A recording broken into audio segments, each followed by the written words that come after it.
नमस्कार, news point लेकर हाजिर हूं मैं राजीव। तो पटना में 23 जून को विपक्षी दलों की बैठक की तैयारी जोर शोर से हो रही है। माहौल ऐसा बन रहा है मानो फिर से बिहार से सिंहासन खाली करो की जनता आती है का नारा गूंजने वाला है। नीतीश कुमार और तेजस्वी यादव देश के तमाम विपक्षी नेताओं के मेहमान नवाजी के लिए तैयार हैं। 23 तारीख को जब पीएम नरेंद्र मोदी अमेरिका के दौरे पर होंगे तब देश में उनकी सत्ता को हिलाने के लिए बड़ी रणनीति बन रही होगी। जी हां, ये बात मैं इसलिए कह रहा हूं क्योंकि विपक्षी मोर्चे की ये तैयारी भाजपा को सत्ता से हटाने के लिए ही हो रही है। कांग्रेस, जेडीयू, आरजेडी, डीएमके, एनसीपी, समाजवादी पार्टी, टीएमसी, शिवसेना, उद्धव गुट, आम आदमी पार्टी ऐसे तमाम दल बार बार ये कह रहे हैं कि बीजेपी शासन में देश के लोकतंत्र और संविधान को चोट पहुंच रही है और उनकी रक्षा के लिए बीजेपी को 2024 में सत्ता से बाहर करना ही होगा। और इसी उद्देश्य को ध्यान में रखकर सारे विपक्षी दल अपने छोटे मोटे मतभेदों और जरूरतों को किनारे रखकर साथ बैठ रहे हैं पटना में। और ऐसा नहीं है कि विपक्षी दलों ने पहली बार ऐसी कोशिश की हो। आप याद कीजिए 2019 में भी ऐसे प्रयास हुए थे, लेकिन तब कांग्रेस के तेवर अलग थे और राजनीतिक माहौल भी अलग था। मगर अब सारे विपक्षी दल कांग्रेस के नेतृत्व में साथ आने को तैयार हो रहे हैं और इसका काफी योगदान अगर देखा जाए तो वो राहुल गांधी को जाता है। उसी राहुल गांधी को जिन्हें बहुत से विपक्षी नेता परिपक्व नेता नहीं मानते थे। उनके नेतृत्व में कांग्रेस के कमजोर होने का ठप्पा भी लगा, लेकिन अब विपक्षी दलों की राय बदली हुई नजर आ रही है। आप याद कीजिए किस तरह भारत जोड़ो यात्रा के दौरान कई दलों के नेताओं ने राहुल गांधी का साथ दिया, उनके साथ कदम से कदम मिलाए। तमिलनाडु, केरल, कर्नाटक, आंध्र प्रदेश, तेलंगाना, महाराष्ट्र, मध्य प्रदेश, उत्तर प्रदेश, हरियाणा, जम्मू कश्मीर, लगभग सभी जगह, सभी राज्यों में जहां जहां से ये यात्रा गुजरी, कांग्रेस के अलावा कई और दलों के नेताओं ने राहुल गांधी का साथ दिया। डीएमके, एनसीपी, शिवसेना, समाजवादी पार्टी, जनता दल यूनाइटेड, नेशनल कॉन्फ्रेंस, पीडीपी, आरएलडी ऐसे कई दलों के वरिष्ठ नेताओं ने राहुल गांधी की तारीफ की और भारत जोड़ो यात्रा के समापन पर भी कई दलों के नेता श्रीनगर पहुंचे। और अगर गौर फरमाएं तो विपक्षी एकता की नींव शायद यहीं से पड़नी शुरू हो चुकी थी। इसके बाद अडानी के मुद्दे पर और फिर राहुल गांधी की सांसदी जाने के मसले पर सारे दलों में एकजुटता का बंधन होना शुरू हुआ, जिसे नीतीश कुमार ने फिर आकार देना यानी शेप देना शुरू किया। और अब सारे दल पटना में एकजुट हो रहे हैं। यहां से कोई बड़ा संदेश देश की राजनीति के लिए निकलेगा ऐसी उम्मीद की जा रही है। और खबर यह भी है कि इस बैठक में शामिल होने के लिए पटना आ रहे राहुल गांधी का पटना में रोड शो भी होगा। भारत जोड़ो यात्रा के बाद बिहार पहुंच रहे राहुल गांधी के भव्य स्वागत के लिए कांग्रेस कार्यालय सदाकत आश्रम में 70,000 स्क्वायर फीट का बड़ा पंडाल बनाया जा रहा है। यानी बिहार से राहुल गांधी फिर देश की राजनीति में कोई नया धमाल करेंगे ऐसा लग रहा है।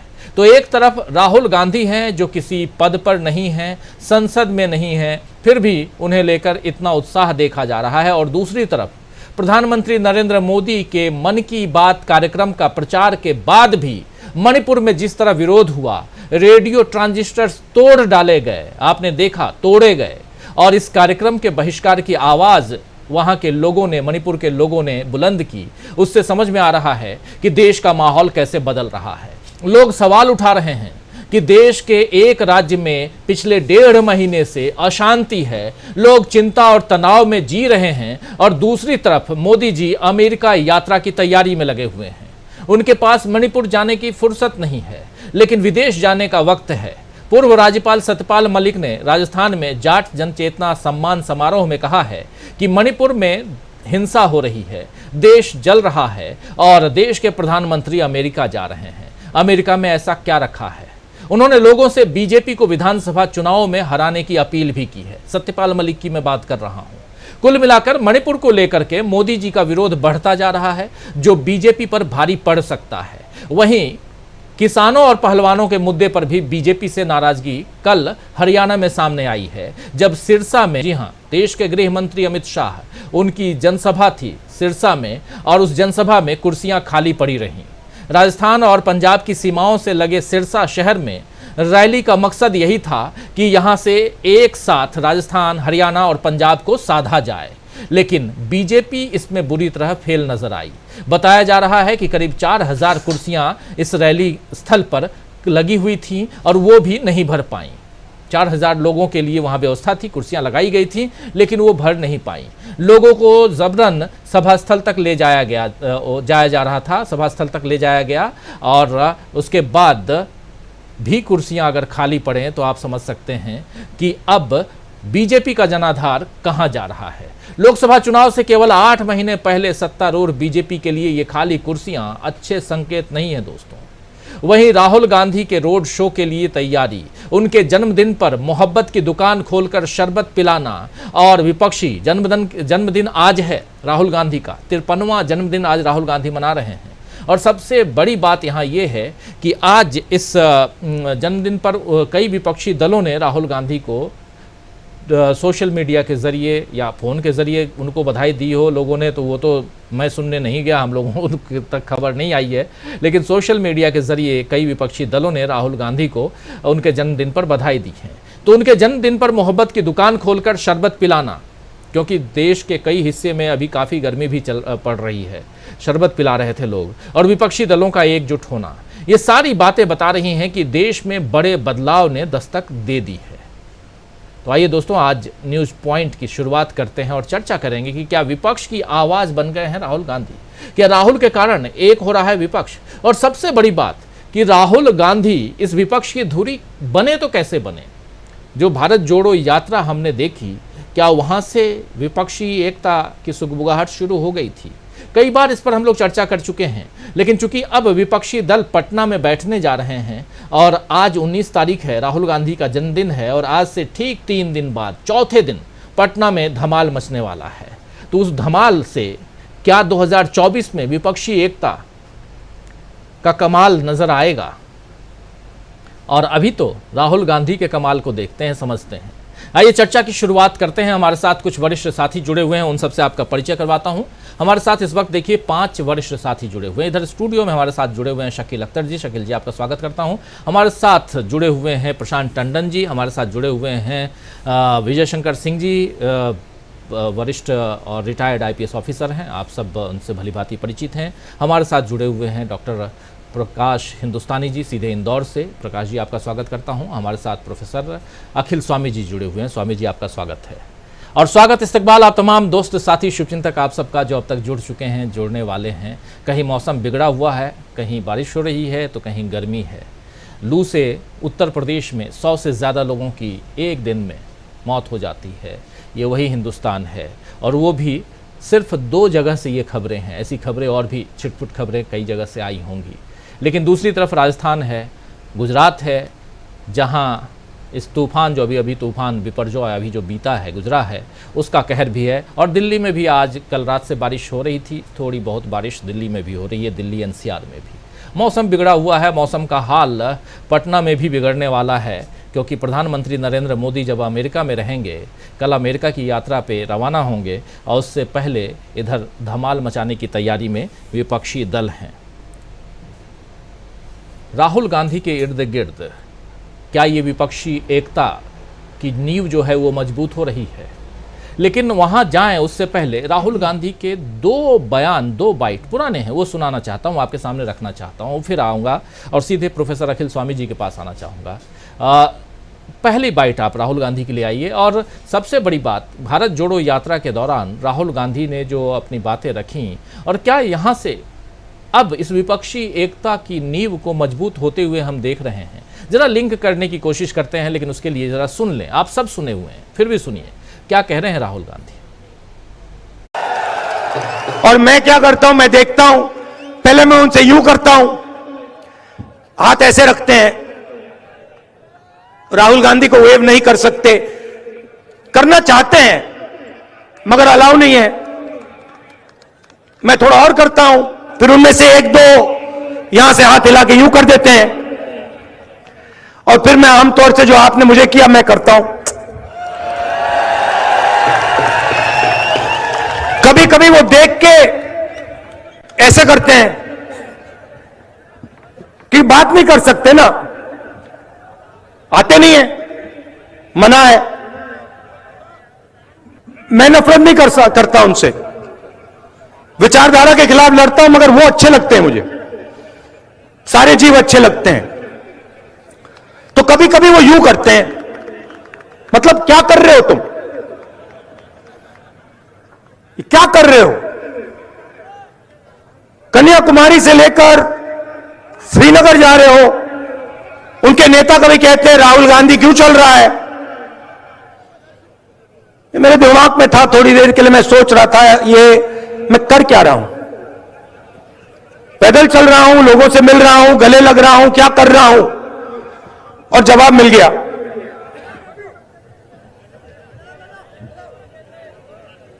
उनके जो कार्यकर्ता हैं जो मुझसे यूं करते हैं क्या कर रहे हो, उनके लिए जवाब।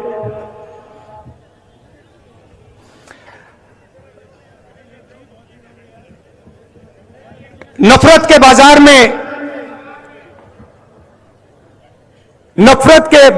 में मोहब्बत की दुकान खोल रहा हूं।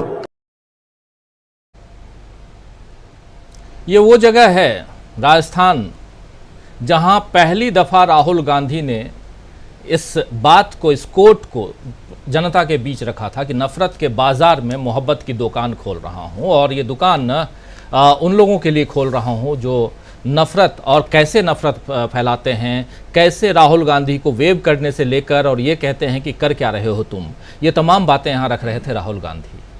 राहुल एक बोल्ड चेहरा के रूप में, बोल्ड राजनेता के रूप में यहाँ उभरे, और इसके बाद परिस्थितियाँ कैसे धीरे धीरे बदली आप सबके सामने है। आज थोड़ा राहुल गांधी की चर्चा इसलिए भी कर रहा हूँ क्योंकि आज राहुल गांधी का जन्मदिन है, लेकिन उससे ज़्यादा जन्मदिन न होता तब भी आज चर्चा उनकी होती, इसलिए क्योंकि अब बहुत नज़दीक है पटना का जो मैदान सज रहा है, और जहां पर विपक्षी एकता एक नहीं बल्कि 17, अभी तक 15 दलों की बात हो रही थी, अब 17 दल कंफर्म है, 17 दल वहां पहुंच रहे हैं, और 70,000 स्क्वायर फीट जगह में राहुल गांधी जो सदाकत आश्रम में जो राहुल कांग्रेस मुख्यालय है वहाँ पटना में बिहार का, वहाँ राहुल गांधी के स्वागत की तैयारी, और कहा जा रहा है कि राहुल गांधी का काफिला जैसे ही निकलेगा, राहुल गांधी पहुँचेंगे पटना एयरपोर्ट, वहाँ से उनका काफिला यहाँ तक पहुँचेगा और उसके लिए रोड शो की तैयारी भी हो रही है। अभी वक्त है, 4 दिन का वक्त है अभी, वो सब भी आप तक हम पहुँचाएंगे। लेकिन यहाँ राहुल गांधी क्यों, ये जो हम लिख रहे हैं राहुल गांधी का कमाल, ये क्यों आखिर विपक्षी एकता जो 2019 में नहीं बन पाई थी अब बनने की तैयारी में है। आपने सुना होगा, अभी एक न्यूज़ चैनल को कल से आज तक में 3, 4, 5 बार रिपीट कर चुके वो लोग एक इंटरव्यू, वो इंटरव्यू है अखिलेश यादव का। अखिलेश यादव से विपक्षी एकता की बात की जा रही है तो वो कह रहे हैं कि मैं पटना जा रहा हूँ। जिनसे भी पूछिए, आप केजरीवाल की पार्टी से पूछिए तो वो भी कह रहे हैं कि पटना जा रहे हैं, आप केसीआर की पार्टी से पूछिए तो वो भी कह रहे हैं कि पटना जा रहे हैं, आप ममता बनर्जी से, इन सब का नाम इसलिए ले रहा हूं क्योंकि ये वो लोग हैं जो इस विपक्षी एकता में एक सूत्र में बंधने के लिए तैयार आज भी नहीं हैं, लेकिन उसके बाद भी आखिर पटना क्यों जा रहे हैं, ये एक बड़ा सवाल है। चलिए इसी सवाल के साथ और इसके इर्द गिर्द राहुल गांधी क्यों घूम रहे हैं। राहुल गांधी तो पटना में बुलाए नहीं, राहुल गांधी का इस ऐसे देखा जाए तो इस विपक्षी एकता से कोई लेना देना है नहीं, क्योंकि वो सूत्रधार नहीं हैं। सूत्रधार जो हैं वो हैं नीतीश कुमार और उनके साथी उप मुख्यमंत्री तेजस्वी यादव। तो यहाँ राहुल गांधी की चर्चा क्यों हो रही है? क्या राहुल गांधी की ये 4000 किलोमीटर की जो पदयात्रा है, वो यात्रा इन तमाम विपक्षी दलों के जो सुस्त पड़ा हुआ जो उनका शरीर था, मन था, उसमें जान फूंक दिया है? वो उस यात्रा के कारण जान आ गई है उनके सुस्त शरीर में और मन में। ये सब समझने की कोशिश करते हैं आज इस कार्यक्रम के जरिए। आना चाहता हूं प्रोफेसर अखिल स्वामी जी आपके पास, किस रूप में आप देखते हैं? सबसे पहले स्टार्टिंग यहीं से करते हैं। देखिए राजीव जी, आज में जो भारतवर्ष की परिस्थिति है, मेरे हिंदुस्तान की परिस्थिति है, और इस परिस्थिति को देखते हुए मैं कल्पना करता हूं कि ऐसा कौन आदमी होता, अगर वो जीवित होता तो आज वो क्या करता और इस समय किसी व्यक्ति को क्या करना चाहिए। तो मुझे लगता है कि आज देश के अलग अलग कोनों में जिस प्रकार से आग लगी हुई है, हमको महात्मा गांधी जैसे आदमी की आवश्यकता है। जहां पे अल्पसंख्यकों पे अत्याचार हो, वो वहां जाके खाट लेके लेट जाएं, भूख हड़ताल कर दें और कहें कि यहां अत्याचार होगा तो मैं भूखा रहूंगा, खाना नहीं खाऊंगा। जहां बहुसंख्यकों पे अत्याचार हो, वहां जाके वो लेट जाएं और भूख हड़ताल कर दें और कहें कि आग को बुझाओ और एक खून बहा तो मैं खाना नहीं खाऊंगा। इस प्रकार के व्यक्ति की आवश्यकता है, क्योंकि देश में मणिपुर में देख लीजिए, उत्तराखंड में देख लीजिए, महाराष्ट्र में देख लीजिए, हर जगह धधक रही है आग। तो वास्तविकता में आज की तारीख में देखिए 3 प्रकार के लोग समाज में हैं राजीव जी। एक वो हैं जो कि लगी हुई आग को बुझाना चाहते हैं, उसमें पानी छिड़कना चाहते हैं। एक वर्ग ऐसा है जो देख के तमाशा देख रहा है, और तीसरा वर्ग ऐसा है जो लगी हुई आग में मिट्टी का तेल छिड़क रहा है। आज चाहे वो अखिलेश यादव हो, चाहे वो ममता बनर्जी हो, चाहे वो आम आदमी पार्टी हो, वो ये समझती है कि अगर तटस्थ भाव से, जैसे कौरव के समय में जब द्रौपदी का चीरहरण हुआ था, कौरव और पांडव चुपचाप देखकर खड़े रहे थे, तटस्थ रहे थे, दंड मिला था। आज के तारीख में या तो आप उधर खड़े हो जाइए जो कि आग में मिट्टी का तेल छिड़क रहे हैं, या उधर खड़े हो जाइए जो कि जलती हुई आग को बुझाना चाह रहे हैं। वास्तविकता में ये जो मीटिंग हो रही है पटना में राजीव जी, ये उन लोगों की मीटिंग है जो कि देश में शांति चाहते हैं, जो देश में ट्रैंक्विलिटी चाहते हैं, जो देश में मलहम लगाना चाहते हैं। अगर अखिलेश यादव इसमें नहीं गए, अगर इसमें अरविंद केजरीवाल नहीं गए, तो ये सिद्ध हो जाएगा कि ये वो लोग हैं जो तटस्थ हैं, और जो इतिहास उनका भी लिखेगा जो तटस्थ रहे, इतिहास फिर लिखा जाएगा इनके बारे में। क्योंकि नेक्स्ट जनरेशन देखेगी कि जब देश में धार्मिक और जातीय विद्वेष फैलाया जा रहा था, आग में मिट्टी का तेल छिड़का जा रहा था, कौन से ऐसे लोग थे जो देश में जली हुई आग को। और मैंने राजीव जी एक बार कहा था, जब आपने कहा था कि पटना के अंदर कोई पब्लिक मीटिंग नहीं होगी, मेरी दिली इच्छा है पाटलिपुत्र के जनता को, जिसने देश का इतिहास हमेशा लिखा है, मैं पाटलिपुत्र की जनता के हाव भाव को पढ़ना चाहता हूं, उनकी बॉडी लैंग्वेज को देखना चाहता हूं। मैं देखना चाहता हूं कि ये बिहार जैसी पवित्र भूमि, पाटलिपुत्र जैसी पवित्र भूमि, जिसने संग्रामों को जन्म दिया है, जिसने जयप्रकाश के आंदोलन को जन्म दिया है, जिसने देश को दिशा दिखाई है, मैं बिहार के जनता का ये मनोभाव देखना चाहता हूं कि क्या वो पूरी तरह से आग बुझाने वालों के साथ है, और राहुल गांधी को जो वो रिस्पांस देंगे, और राहुल गांधी का जिस प्रकार से स्वागत करेंगे। राहुल गांधी को पदयात्रा करनी चाहिए, वहां पे मीटिंग करनी चाहिए, जनता के बीच में जाना चाहिए, और मैं ये नब्ज उस दिन पहचानूंगा कि क्या हार्ट रेट है, क्या पल्स रेट है। पटना की उस दिन की जो पब्लिक रैली होगी या जो उद्बोधन होगा, लेकिन राहुल गांधी को और विपक्ष को जनता के बीच में जाना होगा। हाथ न उठाएं या उठाएं, मैं जनता की प्रतिक्रिया को और उनकी बॉडी लैंग्वेज को पढ़ के उस दिन आपको बता दूंगा कि 2024 में राजीव जी क्या होने वाला है। पटना 23 तारीख, और रैली को पढ़ के बता देंगे प्रोफेसर अखिल स्वामी जी की 2024 में क्या कुछ होने जा रहा है। बिल्कुल सही कह रहे हैं, क्योंकि बहुत कुछ वहाँ से निकल कर तो आएगा ही आएगा। लेकिन क्या राहुल गांधी विपक्षी एकता की धुरी के रूप में उभर के आए हैं? आखिर विपक्षी नेताओं, और खासकर ऐसे नेता जो कतई नहीं चाहते थे कि राहुल गांधी के नेतृत्व को स्वीकार करें, उनके लीडरशिप को स्वीकार करें। हालांकि अभी भी कोई नहीं कह रहा है कि आप राहुल गांधी की लीडरशिप को स्वीकार कीजिए, लेकिन ये ताकत कहां से आई? क्या राहुल गांधी की पदयात्रा से ये ताकत दूसरे नेताओं में भी आई है? समझना चाहते हैं, क्योंकि पदयात्रा को बहुत नज़दीक से डॉक्टर प्रकाश हिंदुस्तानी जी भी देखे थे जब ये यात्रा इंदौर से गुजरी थी, और ज़बरदस्त भीड़ थी। इंदौर, मालवा और निमाड़ का वो जो जगह, वो जो एरिया है, वो बहुत महत्वपूर्ण है, और खासकर कहा जाता है कि बीजेपी का, आरएसएस का गढ़ है। लेकिन उस गढ़ में राहुल गांधी की यात्रा में जितनी भीड़ थी, रात के वक्त भी उसके चश्मदीद हैं आप डॉक्टर प्रकाश हिंदुस्तानी जी।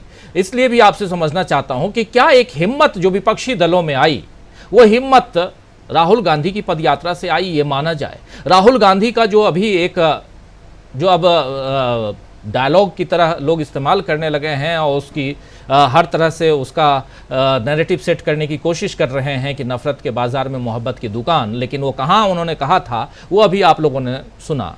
इससे पहले एक भाषण राहुल गांधी का और भी था, 2 अक्टूबर 2022, और जगह जो है वो है कर्नाटक, और जहाँ तक मुझे याद आ रहा है मैसूरू शायद था। वहाँ उन्होंने वो भाषण भी सुनाऊंगा थोड़ी देर में, जब पानी में भीगते हुए राहुल गांधी ने भाषण दिया था कर्नाटक में, और पोस्टर बॉय बन गए थे राहुल गांधी। उसके बाद आज कर्नाटक उनकी झोली में है, यानी कांग्रेस की झोली में है।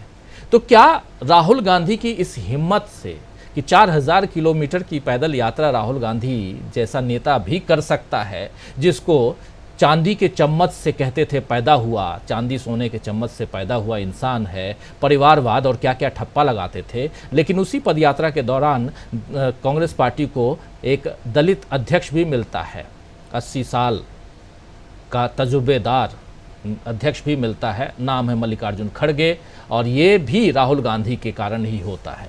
क्या इस विपक्षी एकता की तरफ अगर बढ़ा जाए तो क्या आप मानते हैं कि सब कुछ कहीं ना कहीं इर्द गिर्द है राहुल गांधी के? किस रूप में आप देखते हैं?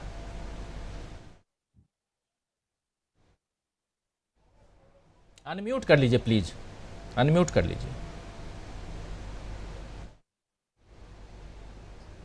नहीं आया, नहीं आया।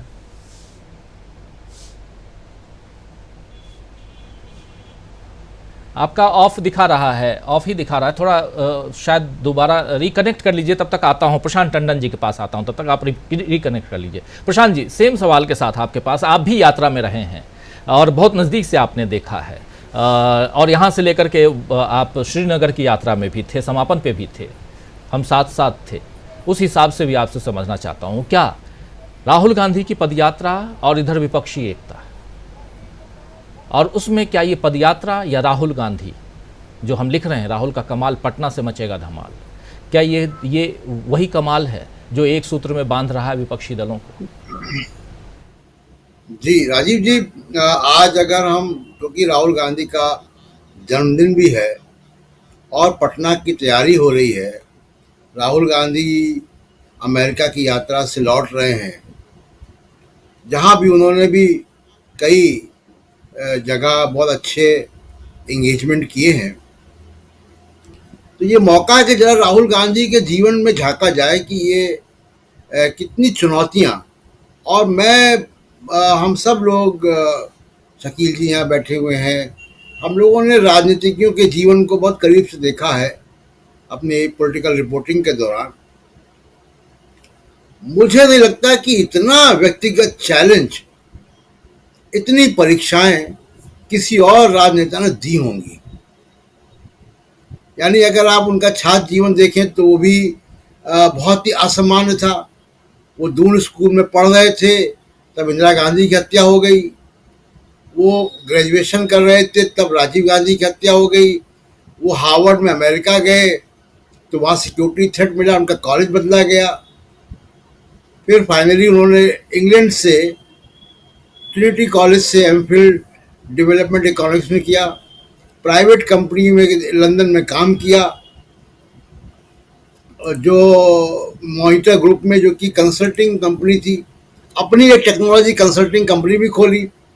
उसके बाद 2004 में जब राहुल गांधी राजनीति में आते हैं, क्योंकि बहुत असामान्य उनका छात्र जीवन था, सिक्योरिटी की वजह से, 2 परिवार में हत्याओं की वजह से, तो उनके कोई जाहिर सी बात है कि बहुत दोस्त नहीं होंगे। उनके जो नए दोस्त बने उसमें ज्योतिराज सिंधिया थे, सचिन पायलट थे, जितिन प्रसाद थे, मिलिंद देवरा थे। और मैं तब से राहुल गांधी को, उन दिनों मैं भी पार्लियामेंट कवर करता था, तब से मैं राहुल गांधी की पॉलिटिक्स को देख रहा हूं 2004 से। और राहुल गांधी जिस वक्त पॉलिटिक्स में आए, लोगों ने उनको सर आंखों पे लिया। मुझे याद है कि मैं एक टीवी चैनल में संपादक था जब वो मुंबई गए और उन्होंने एटीएम से पैसे निकाले, वहाँ पे लोकल ट्रेन में चले, ज़बरदस्त फैन फॉलोइंग, और वो उस यात्रा की कवरेज में सभी टीवी चैनल को, हमारे टीवी चैनल को भी, लेकिन सभी टीवी चैनल को बहुत बढ़िया टीआरपी भी आई। इसी दौरान 2010 में राहुल गांधी न्यामगिरी कर जाते हैं। देखिए, 2 बड़े महत्वपूर्ण पड़ाव हैं, न्यामगिरी, भट्टा परसौल और भारत जोड़ो यात्रा। राहुल गांधी के राजनीतिक जीवन के 2 बड़े पड़ाव हैं, जिसमें 2 मिनट में अपनी बात में राजीव जी कहूंगा। जब वो न्यामगिरी जाते हैं और न्यामगिरी जाने के बाद वो कहते हैं कि जो जमीन एक्वायर की गई माइनिंग के लिए, उस पर पहला हक आदिवासियों का है, जिनकी जमीन है उड़ीसा के न्यामगिरी में। और वेदांता ग्रुप, अनिल अग्रवाल के वेदांता ग्रुप की माइनिंग की लीज कैंसिल हुई वहां पे पर्यावरण कारणों की वजह से। उसके बाद वो किसानों के मामले पर भट्टा परसौल जाते हैं जमीन अधिग्रहण बिल के विरोध में, और ये दो मामलों के बाद राहुल गांधी के ऊपर हजारों करोड़ का एक प्रोजेक्ट लॉन्च होता है उनको बदनाम करने का। वहां से वो चैलेंज शुरू होता है और वो चलता है, अभी तक चल रहा है, आज तक वो चलता है। लेकिन भारत जोड़ो यात्रा के बाद राहुल गांधी एक नए राहुल गांधी के रूप में इमर्ज हुए, क्योंकि उनका जनसंपर्क हुआ। वैचारिक दृष्टि से मैं उनको 2004 से देख रहा हूं, उनका वैचारिक दृष्टिकोण में कोई बदलाव नहीं हुआ। अब जो 2004 से लेके अब तक मैंने देखा राहुल गांधी की जो जद्दोजहद है, वो ये है कि कांग्रेस इस बीच, इंक्लूडिंग मैं राजीव गांधी का भी नाम लूंगा यहाँ पे, उसके बाद से राइट टू सेंटर की तरफ चली गई। सेकुलरिज्म के रास्ते से भी आंशिक तौर पे हटी और आर्थिक नीतियों पे भी वो प्रो रिच यानी जो इकोनॉमिक रिफॉर्म्स आए वो उन्होंने अमीर गरीब की खाई बढ़ाई और एक इकोनॉमिक एक्टिविटी ऐसी हुई जिससे कि जो पहले से अमीर थे, जो पहले से समाज के और आर्थिक की पायदानों के ऊपर लोग थे, उनको फायदे हुए।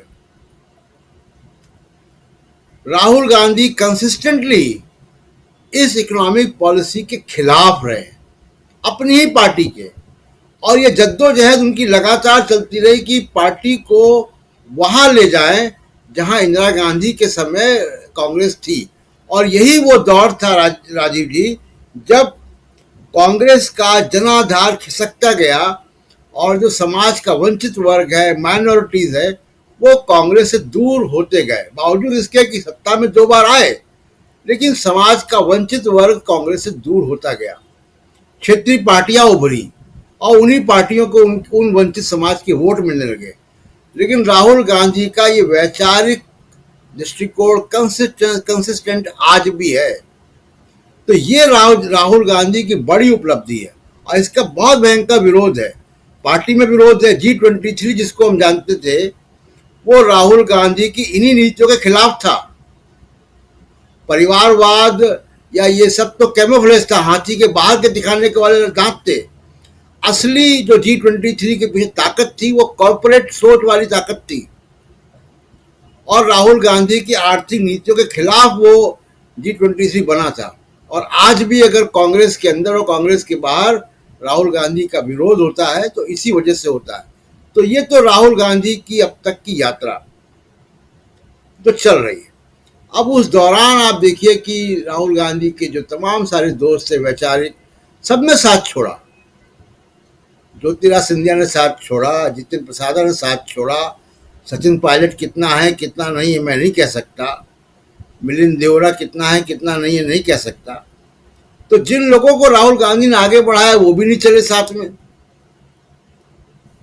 अब राहुल गांधी, जाहिर सी बात है कि अमेरिका में जब वो एंगेजमेंट कर रहे थे स्टैनफोर्ड यूनिवर्सिटी में, वो ग्लोबल लेवल की बात कर रहे थे।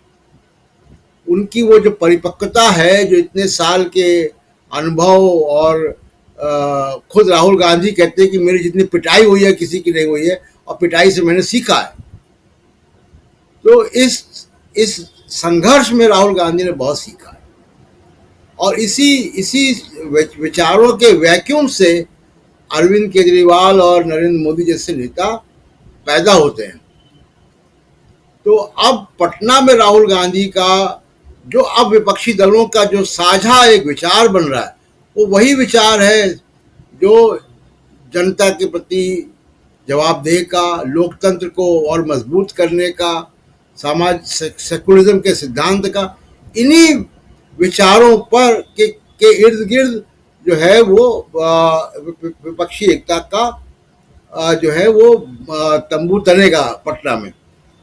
63% लोग आज भी, राजीव जी 2019 में भी पुलवामा बालाकोट के बावजूद 63% लोगों ने सेकुलरिज्म और समाजवाद को वोट दिया है। भले अलग अलग पार्टियों को वोट दिया है, लेकिन जो उनका वोट है वो सेकुलरिज्म और समाजवाद को वोट है। और यही पटना का कनेक्टिंग थ्रेड होगा। राजीव जी, पटना का की जो बैठक है उस बैठक से क्या कुछ निकल के आता है वो हम देखेंगे, लेकिन क्या ये बैठक ऐसे ही होने जा रही है? क्या इस बैठक के पीछे राहुल गांधी का हाथ है? ये हम समझने की कोशिश कर रहे हैं। राहुल गांधी कैसे पोस्टर बॉय बन गए? राहुल गांधी कैसे तमाम विपक्षी दलों के मन में भी छा गए और फिर एक सूत्रधार के रूप में नीतीश कुमार आगे आते हैं और अब विपक्षी एकता कहीं ना कहीं आगे बढ़ती हुई दिखाई दे रही है। और पटना में 23 तारीख को जो बैठक होने जा रही है बहुत महत्वपूर्ण बैठक है। 17 दलों के नेता वहां पहुंच रहे हैं और वहां जब विपक्षी दल के नेता होंगे एक साथ एक मंच पर बातें करेंगे, आगे के एजेंडे को तय करेंगे, उसी वक्त प्रधानमंत्री नरेंद्र मोदी देश से दूर अमेरिका में जो बाइडेन के साथ डिनर करते हुए भी नजर आएंगे। लेकिन अमेरिका से प्रधानमंत्री नरेंद्र मोदी जो कुछ भी लेकर आए, यहाँ उनको हटाने की तैयारियां हो रही होंगी उसी वक्त पटना में। और ये हटाने की तैयारियों में विपक्षी एकता जो है, क्या उसकी धुरी के रूप में राहुल गांधी हैं? राहुल गांधी को पहले, उनकी यात्रा से पहले विपक्ष के नेता भी नेता मानने के लिए तैयार नहीं थे। आप याद कीजिए कि सोनिया गांधी से मिल लेते थे लोग, लेकिन राहुल गांधी से मिलना पसंद नहीं करते थे, जिसमें ममता बनर्जी ने तो यहाँ तक कह दिया था कि कांग्रेस पार्टी का विलय तृणमूल कांग्रेस पार्टी में कर देना चाहिए। आधिकारिक बयान था ये, आप लोग याद कीजिए। तो अब क्या परिवर्तन आया कि ममता बनर्जी भी पटना पहुंच रही हैं और राहुल गांधी भी पहुंच रहे हैं? क्या परिवर्तन आया कि अखिलेश यादव भी वहां पहुंच रहे हैं और केजरीवाल भी पहुंच रहे हैं और वहां केसीआर भी पहुंच रहे हैं, उद्धव ठाकरे भी पहुंच रहे हैं, तमाम नेता पहुंच रहे हैं वहां पे। क्या ये एक कॉन्फिडेंस राहुल गांधी के कारण आया है?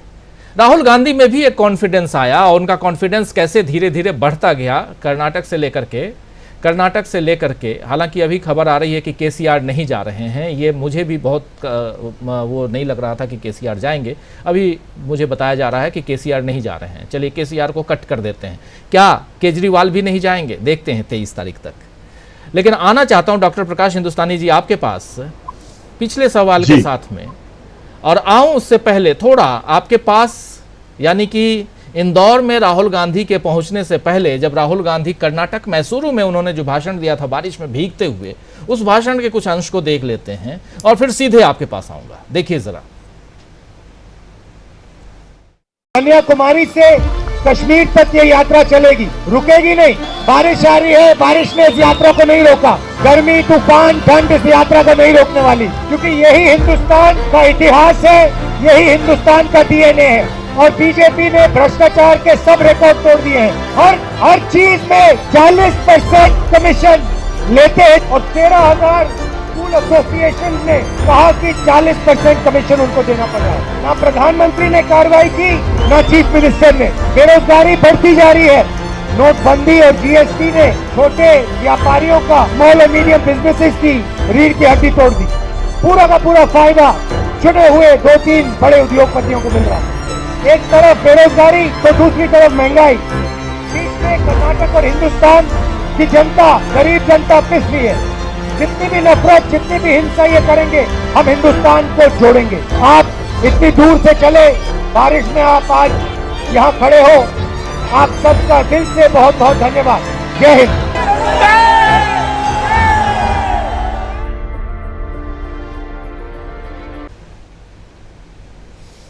तो प्रकाश जी देख रहे थे आप, राहुल गांधी भीगते हुए भाषण दे रहे हैं। कितने नेताओं को आपने देखा भीग कर भाषण देते हुए? शायद बहुत कम, रेयरेस्ट ऑफ द रेयर। लेकिन एक नेता न सिर्फ भीगते हुए भाषण दे रहा है, बल्कि आप अगली तस्वीर अब थोड़ी देर बाद दिखाऊंगा, श्रीनगर की तस्वीर पूरी दुनिया ने देखी, जहां बर्फ गिर रही है और राहुल गांधी भाषण दे रहे हैं, ठंड में ठिठुरते हुए भाषण दे रहे हैं। वो तस्वीर भी हम लोग देख चुके हैं। सीधा आपके पास आना चाहता हूं, क्या विपक्षी, वही सवाल, विपक्षी एकता की धुरी के रूप में राहुल गांधी का पदार्पण हुआ और वो भी इस यात्रा के कारण विपक्षी दलों में एक कॉन्फिडेंस आया राहुल गांधी के कारण, और वो भी कि पैदल चल रहे हैं और ये नेता बन गया है। ये नेता ऐसा बना है कि खुली चुनौती दे रहा है बीजेपी को, आरएसएस को, महंगाई के खिलाफ, बेरोजगारी के खिलाफ, नफरत के खिलाफ तमाम बातें कर रहा है, और जो भी बात कह रहा है कर रहा है वो डंके की चोट पे कर रहा है। जो लोग दुम दबाकर बैठे हुए थे वो भी अब बाहर निकल के आ गए हैं, वो भी बोलने लगे हैं। जो लोग अभी तक सत्ता पक्ष के खिलाफ नहीं बोलते थे वैसे विपक्षी दल भी अब सुगबुगाहट उनके अंदर शुरू हो गई है। कुछ उनके बारे में अखबारों में छपने भी लगी हैं खबरें जो बिल्कुल नहीं छप रही थी। तो क्या कुछ ये परिवर्तन की धुरी के रूप में राहुल गांधी है यहाँ पे? राहुल गांधी ने भारत जोड़ो यात्रा शुरू की, यह ख्याल उनके दिमाग में आया, इतना यही काफी नहीं था हिम्मत के लिए। उस यात्रा को अंजाम तक पहुंचाना, उस यात्रा को करना, बारिश में, ठंड में, गर्मी में, कोहरे में, उस यात्रा को निरंतर जारी रखना, यह कमाल था। हमारे अधिकांश नेता जो हैं वो इस तरह की मेहनत नहीं करना चाहते। वो चाहते हैं कि किसी दलित के घर पे जाएंगे, होटल से मंगाया हुआ खाना खा लेंगे और कहेंगे देखिए हम कितने दलित प्रेमी हैं। आपने देखा होगा कि कैसे हमारे गृह मंत्री और दूसरे कई बड़े नेता इस तरह दलितों के यहाँ, आदिवासियों के यहाँ जाते हैं और अब वे कहते हैं कि देखिए हम कितना उद्धार करना चाहते हैं, हम तो सबको बराबर समझते हैं। लेकिन राहुल गांधी ने अपनी पदयात्रा में ऐसा कुछ भी नहीं किया। रूटीन में चले, जो व्यक्ति मिला उसे गले लगाया, चाहे वो किसी भी वर्ग का हो, समाज के बहुत सारे वर्ग के लोगों से वो मिले और लोगों ने जो रिस्पांस उनको दिया उससे न केवल राहुल गांधी में विश्वास आया, आत्मविश्वास आया, बल्कि पूरे देश के लोगों को राहुल गांधी के प्रति विश्वास की वापसी हुई। जब कांग्रेस यूपीए की सरकार थी 2 टर्म, तब लोगों को भरोसा था कि कांग्रेस और कांग्रेस के नेता ऐसा कोई काम नहीं होने देंगे जिससे मार्जिनल आदमी, सीमांत व्यक्ति को कोई परेशानी होगी। जो योजनाएं बनाई गई, चाहे मनरेगा हो या दूसरी योजनाएं, शिक्षा का अधिकार हो, सारी योजनाएं उसी वक्त बनी थी। निर्मल भारत, स्वच्छ भारत हो गया, आप सारी बातें देख लीजिए, लेकिन वो सारी योजनाएं उसी दौर में बनी थी। शिक्षा का अधिकार दिया गया, सूचना का अधिकार दिया गया। वो अधिकार जो लोगों को ने मांगे नहीं थे, कोई आंदोलन नहीं हुआ था कि हमें सूचना का अधिकार चाहिए, लेकिन यूपीए की सरकार ने वो अधिकार दिए। और ये भी कहा जाता है कि उन अधिकारों के कारण ही कांग्रेस को फजीयत का सामना करना पड़ा, यूपीए की सरकार को फजीयत का सामना। वो आत्मविश्वास उस व्यक्ति में हो सकता है जो अपने मन से बिल्कुल पाक साफ हो। अगर आपके मन में मलिनता होगी तो आप इस तरह के ख्यालात कभी ला नहीं सकते। कोई हिम्मत ऐसी नहीं कर सकते जो राहुल गांधी ने की। और पटना में 23 तारीख को जो सभी विरोधी दल मिल रहे हैं बहुत सारे, और उसका नेतृत्व नीतीश कुमार कर रहे हैं, तो ये भी याद दिला दूं आपको कि ये राहुल गांधी की मंशा थी। वरना लोग तो चाहते थे कि राहुल गांधी इस तरह की बैठक का नेतृत्व करें, लेकिन उन्होंने ये मौका नीतीश कुमार को दिया है ताकि ये बात न कही जाए कि राहुल गांधी इस तरह के नेतृत्व करना चाहते हैं। भारत जोड़ो यात्रा में वो गुजरात बार बार नहीं गए, हिमाचल प्रदेश गए ही नहीं, एक ही बार गुजरात गए। उनका लक्ष्य चुनावी बिगुल बजाना, चुनाव में वोट मांगना नहीं रहा, ये बात स्पष्ट है। अब पटना में क्या होने वाला है, ये बड़ी दिलचस्प बात है, क्योंकि पटना में बहुत सारे नेता आएंगे जो राहुल गांधी को चाहते हैं मन से, लेकिन उन्हें डर है कि कहीं राहुल गांधी की आगे आने से उनकी सत्ता खतरे में न पड़ जाए। ये खतरा उन्हें नजर आता है। चाहे ममता बनर्जी हो, चाहे उद्धव ठाकरे हो, शरद पवार हो या केजरीवाल हो, हेमंत सोरेन हो या स्टालिन हो, इन सबको लगता है कि कहीं कांग्रेस वापस मुख्य सफे पे आ गई तो वो हाशिए पर न धकेल दिए जाएं। सीताराम येचुरी हो, डी राजा, दीपांकर भट्टाचार्य, इन सब लोगों को लगता है कि अगर राहुल गांधी मुख्य सफे पे आ गए तो उन्हें हाशिए पर जाना पड़ेगा और ये उनकी राजनीति के लिए बड़ा खतरा होगा, ऐसा उन्हें लगता है। एक और बात है कि जो ममता बनर्जी, अभी आपने उनके एक बयान का जिक्र किया कि वो किस तरह की बातें कर रही थी, जो ममता बनर्जी कांग्रेस के बारे में इसे असम्मानजनक शब्द बोलती थी, उन्हें यह लगता है कि कहीं अगर कांग्रेस और वामपंथी मिलकर बंगाल में चुनाव लड़ेंगे तो ममता बनर्जी का क्या होगा, उन्हें असुरक्षा की भावना है। केजरीवाल बीजेपी से डरे हुए हैं, सीबीआई से डरे हुए हैं और ईडी से डरे हुए हैं। उनकी चिंता है कि क्या करूं मैं कि अगर ये लोग आ गए तो मेरी राजनीति कहीं खतरे में न पड़ जाए। कांग्रेस मुख्य सफे पे आ गई। अभी भी केजरीवाल जिस तरह से कांग्रेस की जगह अपने आप को रिप्लेस करने की सोचते हैं, वो काफी हद तक चर्चा में है और केजरीवाल ने खुद अपनी विश्वसनीयता खो दी है। लेकिन इन सारे नेताओं को राहुल गांधी के साथ आना, पटना में नीतीश कुमार की बुलाई बैठक में जाना, इन सब की मजबूरी है कि राहुल गांधी ने जो चमत्कार दिखाया, जो कमाल दिखाया है, उससे ये लोग हतप्रभ हैं। इन्हें विश्वास नहीं था कि राहुल गांधी इस तरह से फिनिक्स की तरह वापस आएंगे और एक तरह से वापस भारत की राजनीति में मुख्य धारा में मुख्य स्थान पर ध्रुव तारे की तरह या धूमकेतु की तरह आएंगे। इनमें से किसी को अंदाज नहीं था। उन्हें लगा कि वे जो राजनीति कर रहे हैं वही सर्वोच्च है और सब ये सब क्षेत्रीय क्षत्रप है। जितने भी लोग आ रहे हैं आप देखेंगे कि ये सब क्षेत्रीय क्षत्रप है, चाहे ममता बनर्जी हो या उद्धव ठाकरे हो, केजरीवाल हो, सोरेन हो, स्टालिन हो, ये सब क्षेत्रीय नेता हैं। कांग्रेस के विशाल बहुमत के सामने, कांग्रेस को मिले 12 करोड़ से ज्यादा मतदाताओं के सहयोग के बाद, इनमें से किसी की भी हैसियत उसका 20% से अधिक नहीं है। तो इन लोगों की मजबूरी है कि ये राहुल गांधी के कमाल के आगे नतमस्तक हों और सोचें कि राहुल गांधी की सदाशयता का उपयोग, राहुल गांधी की उदारता का उपयोग किस तरह 2024 के चुनाव में करें। इन सब लोगों के मन में कोई पवित्र भाव राहुल गांधी के प्रति हो, ऐसा बिल्कुल नहीं है। राहुल गांधी के विदेश में होने के कारण बैठक 12 के बजाय 23 को हो रही है। राहुल जिस दिन मैं फिर कहूंगा कि अमेरिका जा रहे हैं वो व्यक्ति नरेंद्र मोदी नहीं है, वो भारत के प्रधानमंत्री जा रहे हैं।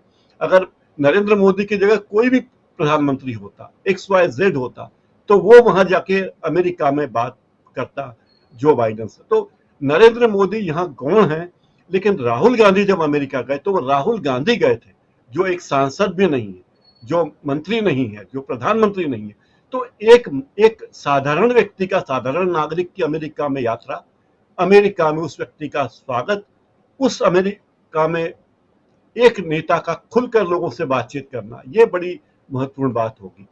और हमारे प्रधानमंत्री के साथ तो बहुत सारे IFS अधिकारी होंगे, बहुत सारे दूत होंगे जो उन्हें मार्गदर्शन देंगे। लेकिन राहुल गांधी ने जो कुछ किया वो खुद के बूते पे किया, वो अपनी फोर्स खुद है। तो प्रधानमंत्री से उनका कोई जोड़ नहीं की जा सकती। एक तरफ सत्तारूढ़ के, अगर प्रधानमंत्री कहीं भी जाएंगे तो प्रधानमंत्री ही होंगे।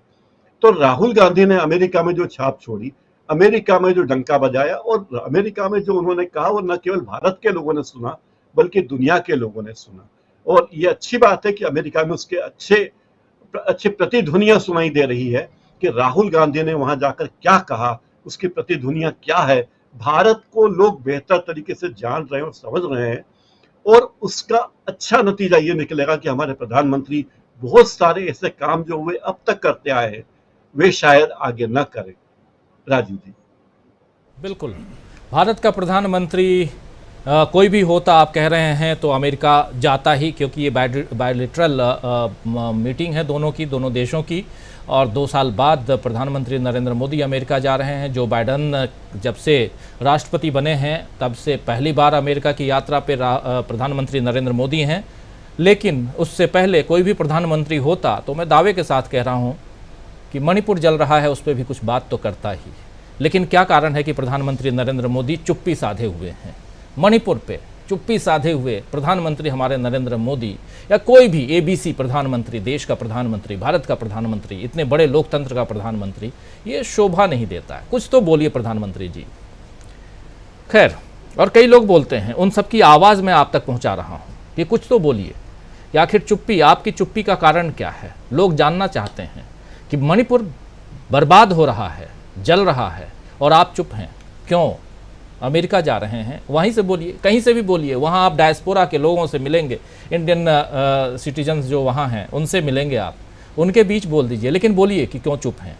आना चाहता हूँ विजय शंकर सिंह जी आपके पास और आपसे समझना चाहता हूँ विपक्षी एकता, और विपक्षी एकता की बात पैरेलली चलेगी जब प्रधानमंत्री नरेंद्र मोदी वहाँ योगा करते रहेंगे। तब भी UN हेडक्वार्टर में योगा का कार्यक्रम है और 21 तारीख को, 21 जून इंटरनेशनल योगा डे, उस दिन से लेकर के और अभी आज से तो हमने शुरुआत कर ही दी है। हम लोग भी लगातार चर्चा कर रहे हैं, पैरेलली हम भी चर्चा कर रहे हैं। प्रधानमंत्री नरेंद्र मोदी के जाने की चर्चा, अमेरिका, इधर विपक्षी एकता की चर्चा और उसके साथ साथ मणिपुर की चर्चा ये कर रहे हैं। मणिपुर अपने आप में एक बहुत बड़ा मसला है जिसको जल्दी से जल्दी सुलझाना चाहिए, लेकिन सरकार की चुप्पी। प्रधानमंत्री नरेंद्र मोदी नहीं गए, अपने नुमाइंदे, अपने कलीग जो उनके गृह मंत्री हैं उनको उन्होंने भेजा, लेकिन उनके जाने के बाद भी वहाँ कुछ नहीं हुआ, कोई शांति नहीं स्थापित हो पाई। तो ये भी सोचने की बात है। मगर हम इधर जब विपक्षी एकता की तरफ आते हैं तो क्या आपको भी लगता है कि विपक्षी दल अब ज़्यादा कॉन्फिडेंट हैं 2019 की तुलना में? 2023 में जो विपक्षी दल एकजुट हो रहे हैं, यहाँ कॉन्फिडेंस लेवल ज़्यादा मजबूत है। कौन आएगा, कौन नहीं आएगा, कितना विपक्षी एकता जो है वो मजबूती के साथ आगे ये बढ़ेगी। लेकिन एक बात जो यहाँ देखने वाली है कि कांग्रेस के साथ 5 ऐसे राज्य हैं जहाँ विपक्षी एकता ऑलरेडी है, जिसमें देख लीजिए बिहार है, झारखंड है, महाराष्ट्र है, तमिलनाडु है और एक राज्य है, मैं अगर आप लोगों को याद आ रहा हो तो 5 राज्य मैं याद कर लेता हूं। ये 5 राज्य हैं जहां ये विपक्षी एकता है। किस रूप में देखा जाए, क्या कांग्रेस एक धुरी के रूप में यहां ऑलरेडी आ चुकी है? क्या राहुल गांधी उसमें बहुत बड़े कहें कि एक मोबिलाइजर कह लें या कहें कि लोगों में एक उत्साहवर्धन उन्होंने ऐसा किया पैदल यात्रा चल के कि उसके कारण किस हिसाब से इस विपक्षी एकता को मजबूत आंका जाए? मतलब इनका जो गठबंधन होने जा रहा है वो मजबूत गांठ है, बिल्कुल फेविकोल के जोड़ से भी ज़्यादा मजबूत गांठ। इस रूप में देखा जाए, कैसे देख रहे हैं आप? और उसमें क्या कांग्रेस यहाँ पर कुछ कमाल करती हुई दिखाई दे रही है? रूप से कांग्रेस विपक्षी धुरी बन चुकी है और आने वाले समय में कांग्रेस की स्थिति और होगी कि विपक्षी एकता को कायम रखने। 12 तारीख की मीटिंग पोस्टपोन होकर 23 तारीख को आयोजित हुई। इसका कारण राहुल गांधी जी की अनुपलब्धता थी और अब वो 23 तारीख को पटना आएंगे और पटना में एक रोड शो होगा। रोड शो अपने आप में एक लोकप्रियता का प्रमाण होता है, एक इससे ज्यादा इस बात का प्रमाण होता है कि उनकी स्वीकृति कैसी है। आप अगर 2014 के बाद देखिए तो एक तयशुदा रणनीति के तहत कांग्रेस के खिलाफ तो अभियान चलाया गया, राहुल गांधी के खिलाफ अभियान चलाया गया था। वो अभियान इसलिए चलाया गया था कि कांग्रेस ने केवल राहुल गांधी को ही लेकर आरएसएस और भारतीय जनता पार्टी के नेताओं को ये लगता था कि ये दिए गए तो फिर कांग्रेस को रोकना संभव नहीं होगा। कांग्रेस के साथ चाहे परिवार, गांधी परिवार का जो भी नाम आप रख लें, परिवारवाद कह लें, जो भी कह लें, वही ताकत भी है और उसी ताकत को उन्होंने कमजोरी के रूप में दिखाने के लिए राहुल गांधी पर तमाम तरह तरह के मीम्स ने हमले किए, कई कहानियां गढ़ी गई, कभी नशेड़ी बताया गया, कभी पता नहीं अमेरिका में कहीं पकड़े गए फिर उसको अटल जी ने छुड़वाया, कहीं।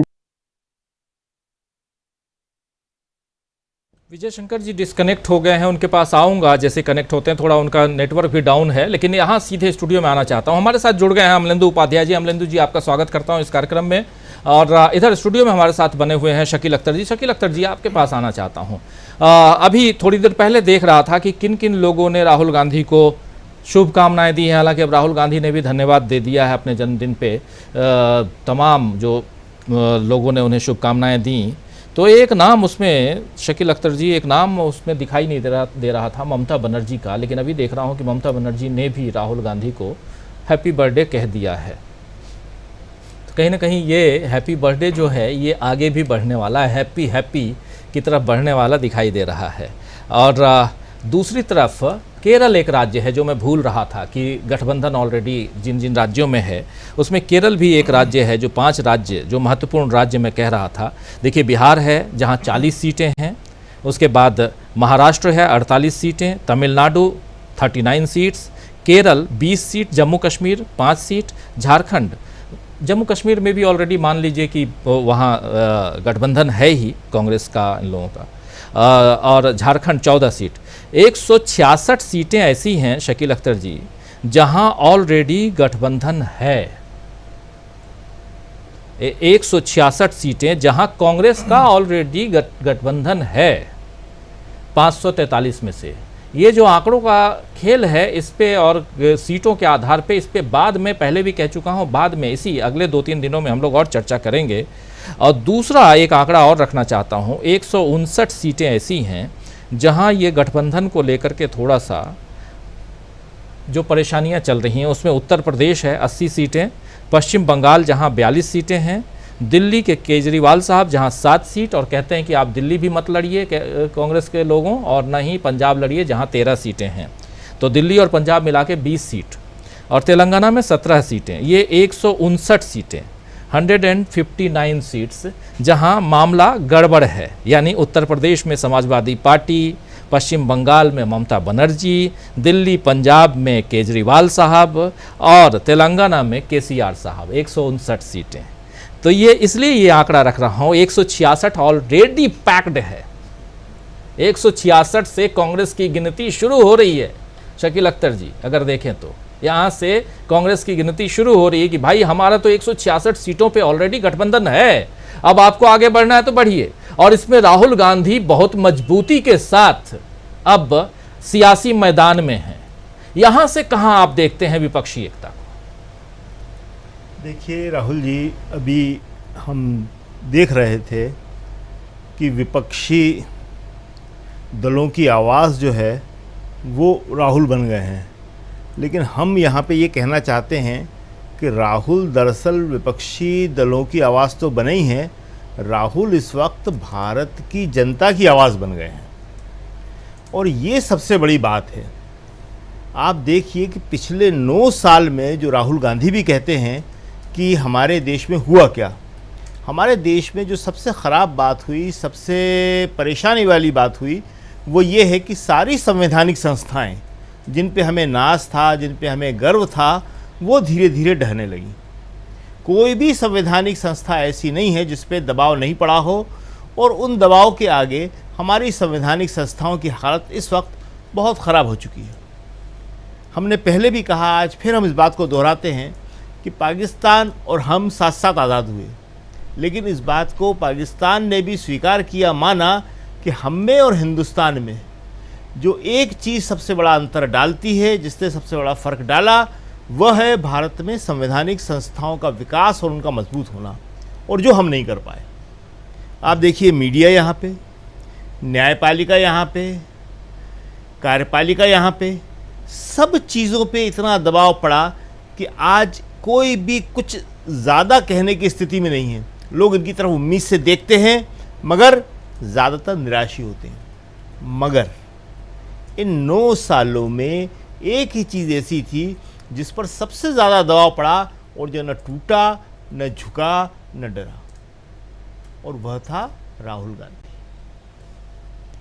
राहुल गांधी इन 9 सालों में हमेशा जनता के बीच रहे, उसकी आवाज़ उठाते रहे। और अभी आप जिस भारत जोड़ो यात्रा का जिक्र कर रहे थे, उस भारत जोड़ो यात्रा को शुरू करने से पहले जब भी इस तरह के संशय की बातें थी, भ्रम की बातें थी, तब राहुल ने कहा था, एक छोटी मीटिंग में कहा था, जिसमें कांग्रेस के भी नेता थे, कि कोई आए या ना आए, मैं अकेला चलूँगा, भारत जोड़ो यात्रा होगी। और अभी आप जो मैसूर का बता रहे थे, जब बारिश हो रही थी, उसमें भी राहुल ने कहा कि यात्रा नहीं रुकेगी, यात्रा चलती रहेगी।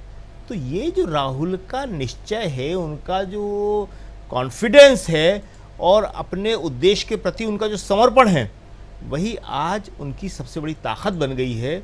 और इसीलिए देश की जनता भी उन पर यकीन कर रही है, और इसीलिए विपक्षी दल जो हैं वो भी इस बात को स्वीकार कर रहे हैं कि अब हम सबको राहुल के साथ मिलकर मोदी जी से लड़ना है। क्यों लड़ना है? क्योंकि सब इस बात को अच्छी तरह जानते हैं कि अगर मोदी जी की हैट्रिक हो गई, तो जिन संस्थाओं का हम जिक्र कर रहे थे, जिनकी हालत खस्ता हो चुकी है, जो बहुत झुक गई हैं, वो संस्थाएं फिर बचेंगी या नहीं बचेंगी। आज की स्थिति ये है कि जो आप जिक्र कर रहे थे कि केसीआर वहाँ नहीं जा रहे हैं, तो केसीआर के नहीं जाने का कारण क्या है? केसीआर डर गए। आज तेलंगाना में केसीआर की हालत बहुत अच्छी नहीं है, जो आज से 2 महीने पहले थी। उसके बाद लगातार केसीआर का जो है ग्राफ नीचे गिरता चला जा रहा है। तो आज केसीआर वहाँ नहीं जा रहे हैं, लेकिन केसीआर अगर वहाँ नहीं जा रहे हैं तो उसका मैसेज क्या है वो शायद केसीआर नहीं समझ रहे हैं। उसका मैसेज बड़ा क्लियर है कि अगर आप विपक्ष के 17 दलों के साथ नहीं हैं, 16 दलों के साथ नहीं हैं, तो आप मोदी जी के साथ हैं। क्या केसीआर इसके लिए तैयार हैं?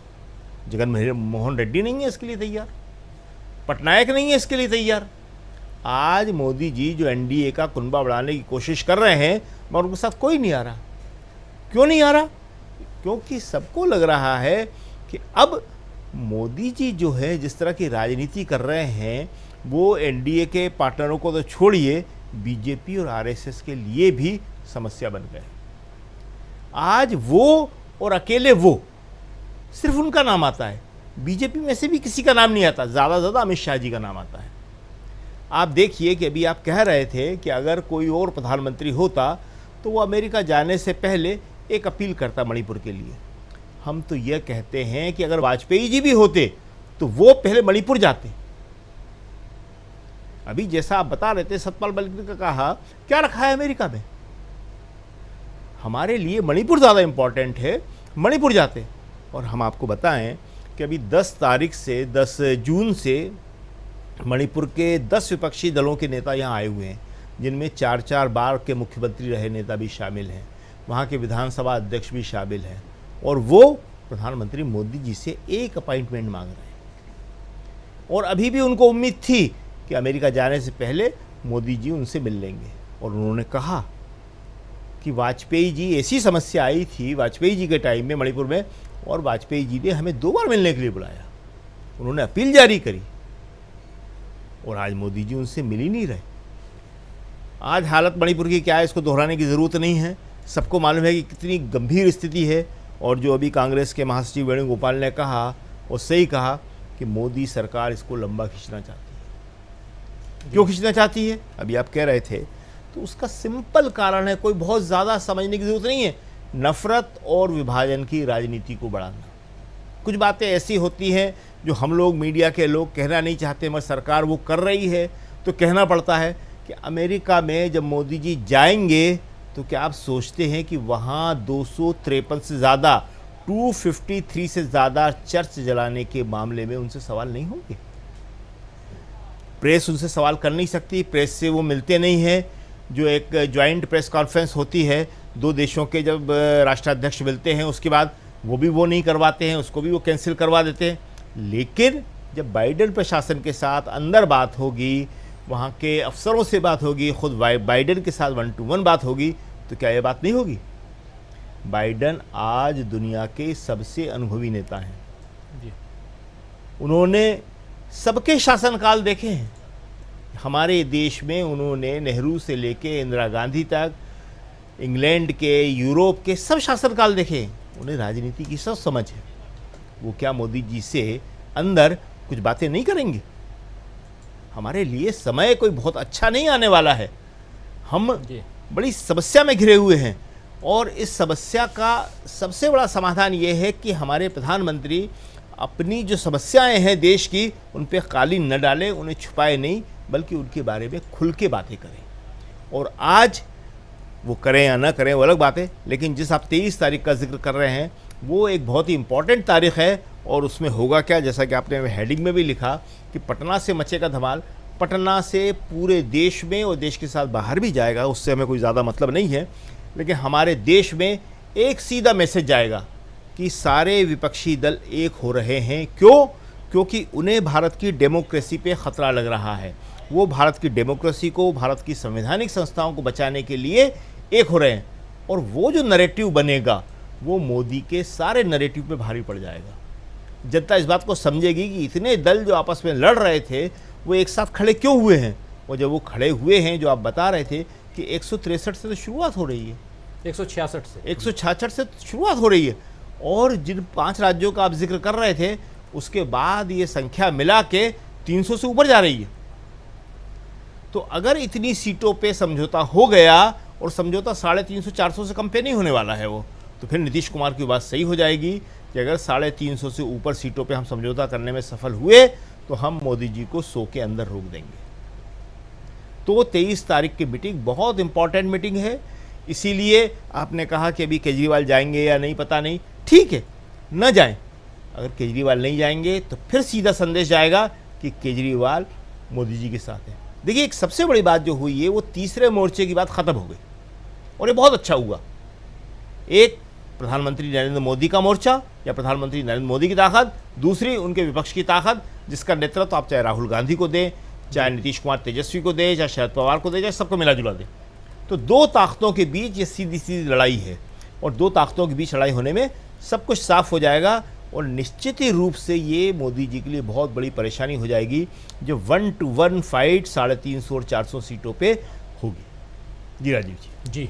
166 से कांग्रेस की गिनती शुरू हो रही है। 166 सीट्स जहां पे ऑलरेडी कांग्रेस का गठबंधन है। 6 राज्य हैं, 6 राज्य में एक राज्य और जोड़ रहा हूं, वो जम्मू कश्मीर है। उसके अलावा जो 5 राज्य हैं उसमें बिहार है, उसमें तमिलनाडु है, उसमें झारखंड है, उसमें महाराष्ट्र है, केरल है।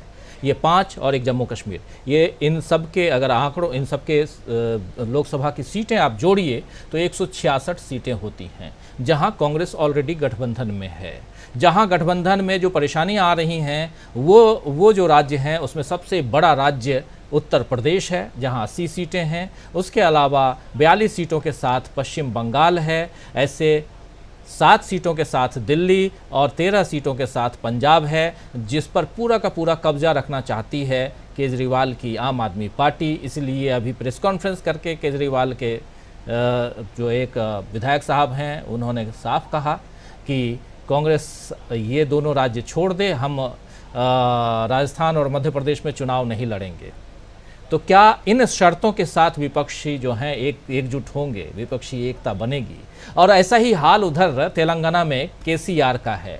केसीआर को डर लग रहा है। आज राहुल गांधी का जन्मदिन है और आज ही के दिन केसीआर की पार्टी से कई बड़े बड़े नेता जो हैं वो निकल करके और कांग्रेस में शामिल हुए हैं। आज की खबर बता रहा हूँ और ऐसी बहुत सारी खबरें, बहुत सारे ब्रेकिंग्स जो हैं तेलंगाना से आने वाली हैं।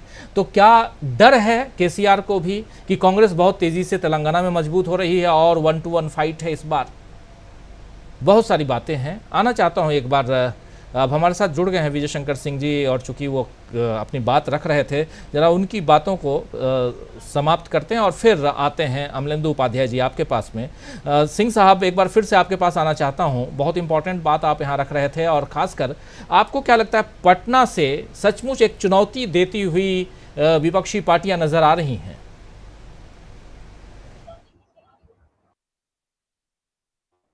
मुझे लगता है कि पटना से विपक्षी पार्टियों की चुनौती होती है, ये बड़ी चुनौती है और ये चुनौती लंबी चलेगी और ये शुरुआत है।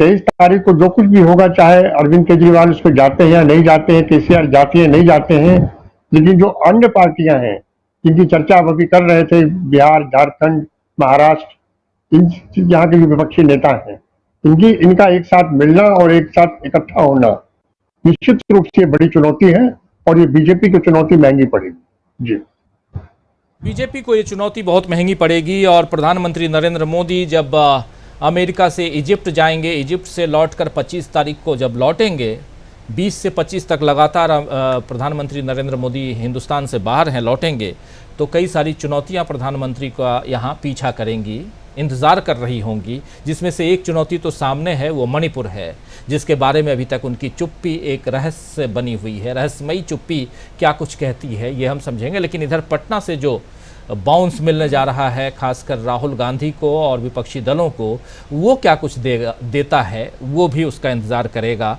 प्रधानमंत्री के लौटने का। क्या यहाँ से पटना में जो कुछ होने जा रहा है उससे अमलेंदु उपाध्याय जी आप भी देखते हैं कि एक बहुत ज़बरदस्त चुनौती यहाँ से नज़र आ रही है और ख़ासकर यहाँ कांग्रेस को कहाँ पे आप देखते हैं, राहुल गांधी को कहाँ देखते हैं? राहुल गांधी की पदयात्रा क्या सबसे बड़ी सफलता है इस पूरे के पूरे यात्रा के बाद से? जो विपक्षी दल, विपक्षी एकता, एकजुटता जो भी कह लें, और उसमें भी ममता बनर्जी का सामने आना। अभी उन्होंने थोड़ी देर पहले राहुल गांधी को विश किया है। सुबह से खोज रहा था कि ममता बनर्जी ने विश नहीं किया, लेकिन अभी थोड़ी देर पहले विश कर दिया ममता बनर्जी ने भी। तो ममता बनर्जी का बाहर आना और राहुल गांधी को जिनको कहा जा रहा था कि आप कांग्रेस का विलय टीएमसी में कर लीजिए, क्या कहेंगे अमलेंदु जी? देखिए राजीव जी, निश्चित तौर पे ये जो विपक्षी दलों का जुटान हो रहा है, इससे भारतीय जनता पार्टी के लिए तो परेशानी बढ़ेगी। और ये भी बात सही है कि राहुल गांधी जो है वो केंद्र में आते जा रहे हैं, और अब जो भी जमावड़ा होगा, जो मोदी जी के खिलाफ या भारतीय जनता पार्टी के खिलाफ जो भी मोर्चा बनेगा, उसके केंद्र में निश्चित तौर पे होगी तो कांग्रेस ही। अब इस मोर्चे में कौन कौन आता है, कौन कौन नहीं आता है, वो एक अलग का मसला रह जाएगा कि कोई कौन कौन जो है वो राहुल गांधी के पास सचना चाहेगा और कौन कौन जो है वो मोदी जी के साथ जाना चाहेगा। तो यानी अब देश की राजनीति जो है वो एक तरीके से कहा जाए तो दो ध्रुवीय तो बन चुकी है। एक पोल पे नरेंद्र मोदी है और दूसरे पे, तो अब ये बाकी के जो क्षेत्रीय सत्र पर इन सबको तय करना है कि इनको किस तरफ जाना है। तो अब जिसको अपनी राजनीति ठीक करनी होगी, और जो हर एक की अपनी अपनी राजनीतिक गलत होता है, हम लोग एक विशेषज्ञ की हैसियत से सोचते हैं कि ऐसा होना चाहिए, वो जो राजनेता है वो अपनी हैसियत से सोचता है कि उसे पॉलिटिक्स में करना क्या है, उसके दिमाग में क्या चल रहा है, आगे जाके क्या क्या करना है, उसकी कहाँ कहाँ नसें दबी हुई हैं। हम लोग को वो सब भी नहीं पता होता है कि उसकी नसें कहाँ दबी हुई हैं, लेकिन उसे मालूम है कि उसकी नसें कहाँ कहाँ दबी हुई हैं, इलाज भी उसका कौन कर सकता है सही तरीके से, तो अपने इलाज को देखते हुए होता है। हम लोग जो सोचते हैं वो सोचते हैं कि देश का इलाज किस तरीके से हो, उनका सोचना होता है कि उनका इलाज जो है वो किस तरीके से ठीक ठाक रहेगा। तो बहुत सी चीज़ें जो है वो उस पर निर्भर करती हैं। लेकिन राहुल गांधी अब जो है निश्चित तौर पे केंद्र में आ गए हैं, और सारे जो विपक्षी दल हैं उनको भी अब ये तय करना उनकी मजबूरी हो गई कि अब उनको रहना किधर है। मतलब ये नहीं चल सकता है कि आप इधर भी जाएं उधर भी जाएं, फिर कहें कि हम तीसरा मोर्चा भी बनाएंगे। उस तीसरे मोर्चे की मतलब नीतीश कुमार ने सबसे पहले जाकर के निकाल दी कि भाई अब कोई तीसरा मोर्चा नहीं होगा, जो भी होगा वो अब दो ही मोर्चे हैं, चाहे आप मोदी जी के साथ रहिए और चाहे जो है आप अब रहिए इस मोर्चे में। तो अब मुझे लगता है कि इस पर बात आगे बढ़ेगी, और जो भी क्षेत्रीय दल हैं, बहुत सी जगह हो सकता है कि लोगों के निजी स्वार्थ आ रहे हों, और कुछ समीकरण भी ऐसे जहाँ जरूरी नहीं है कि वहाँ हो गठबंधन। अब जैसे तेलंगाना का ही मसला है, केसीआर अगर नहीं आते हैं तो बल्कि अच्छा ही है अगर केसीआर नहीं आते हैं, क्योंकि केसीआर अगर आएंगे तो भारतीय जनता पार्टी के लिए रास्ता बनाएंगे, तो ये तेलंगाना के हिसाब से अच्छा हो सकता है। और दूसरी तरीके से जो वहाँ जो नए अब जो समीकरण बन रहे हैं तेलंगाना के अंदर, तो वो कांग्रेस को बहुत ज़्यादा मजबूत करने वाले हैं। जिस तरीके से अमित शाह जी जाकर के आंध्रा में मिले चंद्रबाबू नायडू से, और उसके तुरंत बाद जो वाईएसआर पार्टी के जो नेता हैं जगनमोहन रेड्डी, वहाँ के मुख्यमंत्री हैं आंध्रा की, उनकी एक सख्त जो टिप्पणी आई, और उससे पहले जो उनकी बहन है शर्मिला जो भी पार्टी चला रही है, वो जाकर के डी के शिव कुमार से मिलती हैं, तो वो सारी नहीं है, तो तेलंगाना की जो है राजनीति हो रही है, तो वो वहाँ केसीआर परेशान करने वाली है। और केसीआर ने जो रास्ता वहाँ बनाया था भारतीय जनता पार्टी के लिए, तो वो उसके लिए दिक्कत देने वाली चीज़ है। तो अब केसीआर को लग रहा है कि अगर वो कांग्रेस के साथ जाते हैं तो हो सकता है कि उनको कुछ नुकसान हो जाए। अब ये उनका अपना सोचना होगा।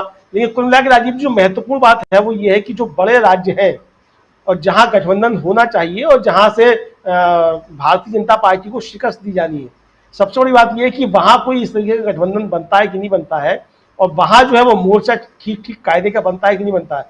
उसमें खासतौर से उत्तर भारत के जो दो यूपी और बिहार, इनके अंदर जो है कोई अगर अच्छा गठबंधन बनता है तो भारतीय जनता पार्टी की आधी कमर तो निश्चित तौर पर यहीं से छूट जाएगी। और मुझे लगता है कि भारतीय जनता पार्टी समझ रही है कि उत्तर प्रदेश और बिहार में एक मजबूत गठबंधन भारतीय जनता पार्टी के खिलाफ बनने जा रहा है।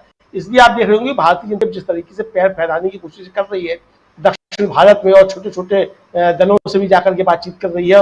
उत्तर प्रदेश बिहार में भी जो है वो छोटे जो है जिनकी एक एक स्तर की हैसियत है, उनसे भी जब बातें हो रही है, तो आप समझ सकते हैं कि भारतीय जनता पार्टी ये निश्चित तौर पर समझ रही है कि यार दिक्कतें बढ़ने जा रही हैं, खासतौर से उत्तर प्रदेश और बिहार में ये जो नया विपक्षी गठबंधन तैयार हो रहा है इससे। तो अब इससे जो है वो दबाव जो है वो भारतीय जनता पार्टी के ऊपर ही नहीं, खासतौर से जो यहाँ के विपक्षी दल हैं उनके ऊपर भी एक तरीके का दबाव है कि अब उनको भी ये तय करना उनकी मजबूरी हो जाएगा कि अब उनको रहना किस पाले में है। तो अब जैसे आप अखिलेश यादव की बात कर रहे थे, मुझे लगता है कि उनके सामने भी अब ये प्रश्न है कि अगर आप नहीं विपक्षी गठबंधन के साथ जाते हैं तो ये समझ लिया जाएगा कि आप चाहे खुले तौर पे और चाहे अंदरूनी तौर पे आप जो मदद भारतीय जनता पार्टी की करना, ये आरोप लगना शुरू हो जाएंगे। कांग्रेस इस आरोप को लगाए या नहीं लगाए, जनता जो इस बात को अगर कहना शुरू कर देगी तो दिक्कतें शुरू हो जाएंगी।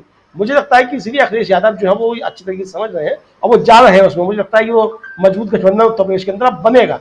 तो भारतीय जनता पार्टी की बेचैनी उत्तर प्रदेश के अंदर भी बढ़ेगी निश्चित तौर पर। मायावती जी भी आ जाएंगी तो और अच्छी बात होगी, वो भी आ जाए। अभी तो अब तक सूचना नहीं है कि वो जा रही है, नहीं जा रही है, कि अलग से कोई बात होती है तो आ जाए तो बहुत अच्छी बात होगी। लेकिन कुल मिला के राजीव जी जो मतलब परिस्थितियां हैं वो बड़े राज्य जो है उनमें अगर स्थिति बनती है भारतीय जनता पार्टी के खिलाफ गठबंधन होता है मजबूत तरीके का, तो निश्चित तौर पर भारतीय जनता पार्टी के लिए परेशानी वाली चीज है। अब अमेरिका में जाकर के मोदी मोदी का नारा लगवाने से यहां सरकार थोड़ी बन जाएगी भाई। भारत में सरकार तो भारत की जनता बनाएगी।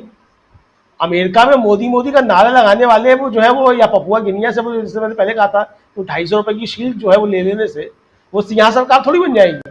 तो यहाँ सरकार यहाँ की जनता बनाएगी। अब यहाँ की जनता क्या सोच रही है, आप जो जहाँ वायदा करके आए थे कि मणिपुर को आप मतलब उनका वायरल हो रहा है प्रधानमंत्री का वीडियो जो है सोशल मीडिया पे मणिपुर के चुनाव के दौरान, कि पहले की सरकार उन्होंने मणिपुर को छोड़ दिया था एक तरफ कोने में। अब आपने क्या किया हुआ है मणिपुर को, यानी आप पूरा चुनाव जो है लड़ते रहे कर्नाटक का, वो चुनाव ही निकल गया। उसके बाद चुनाव के बाद वहां सरकार भी बन गई, सब कुछ, लेकिन आपको अभी तक फुर्सत नहीं मिली है कि आप जाकर के जो है वो किसी भी तरीके से मणिपुर की समस्या की तरफ ध्यान दें।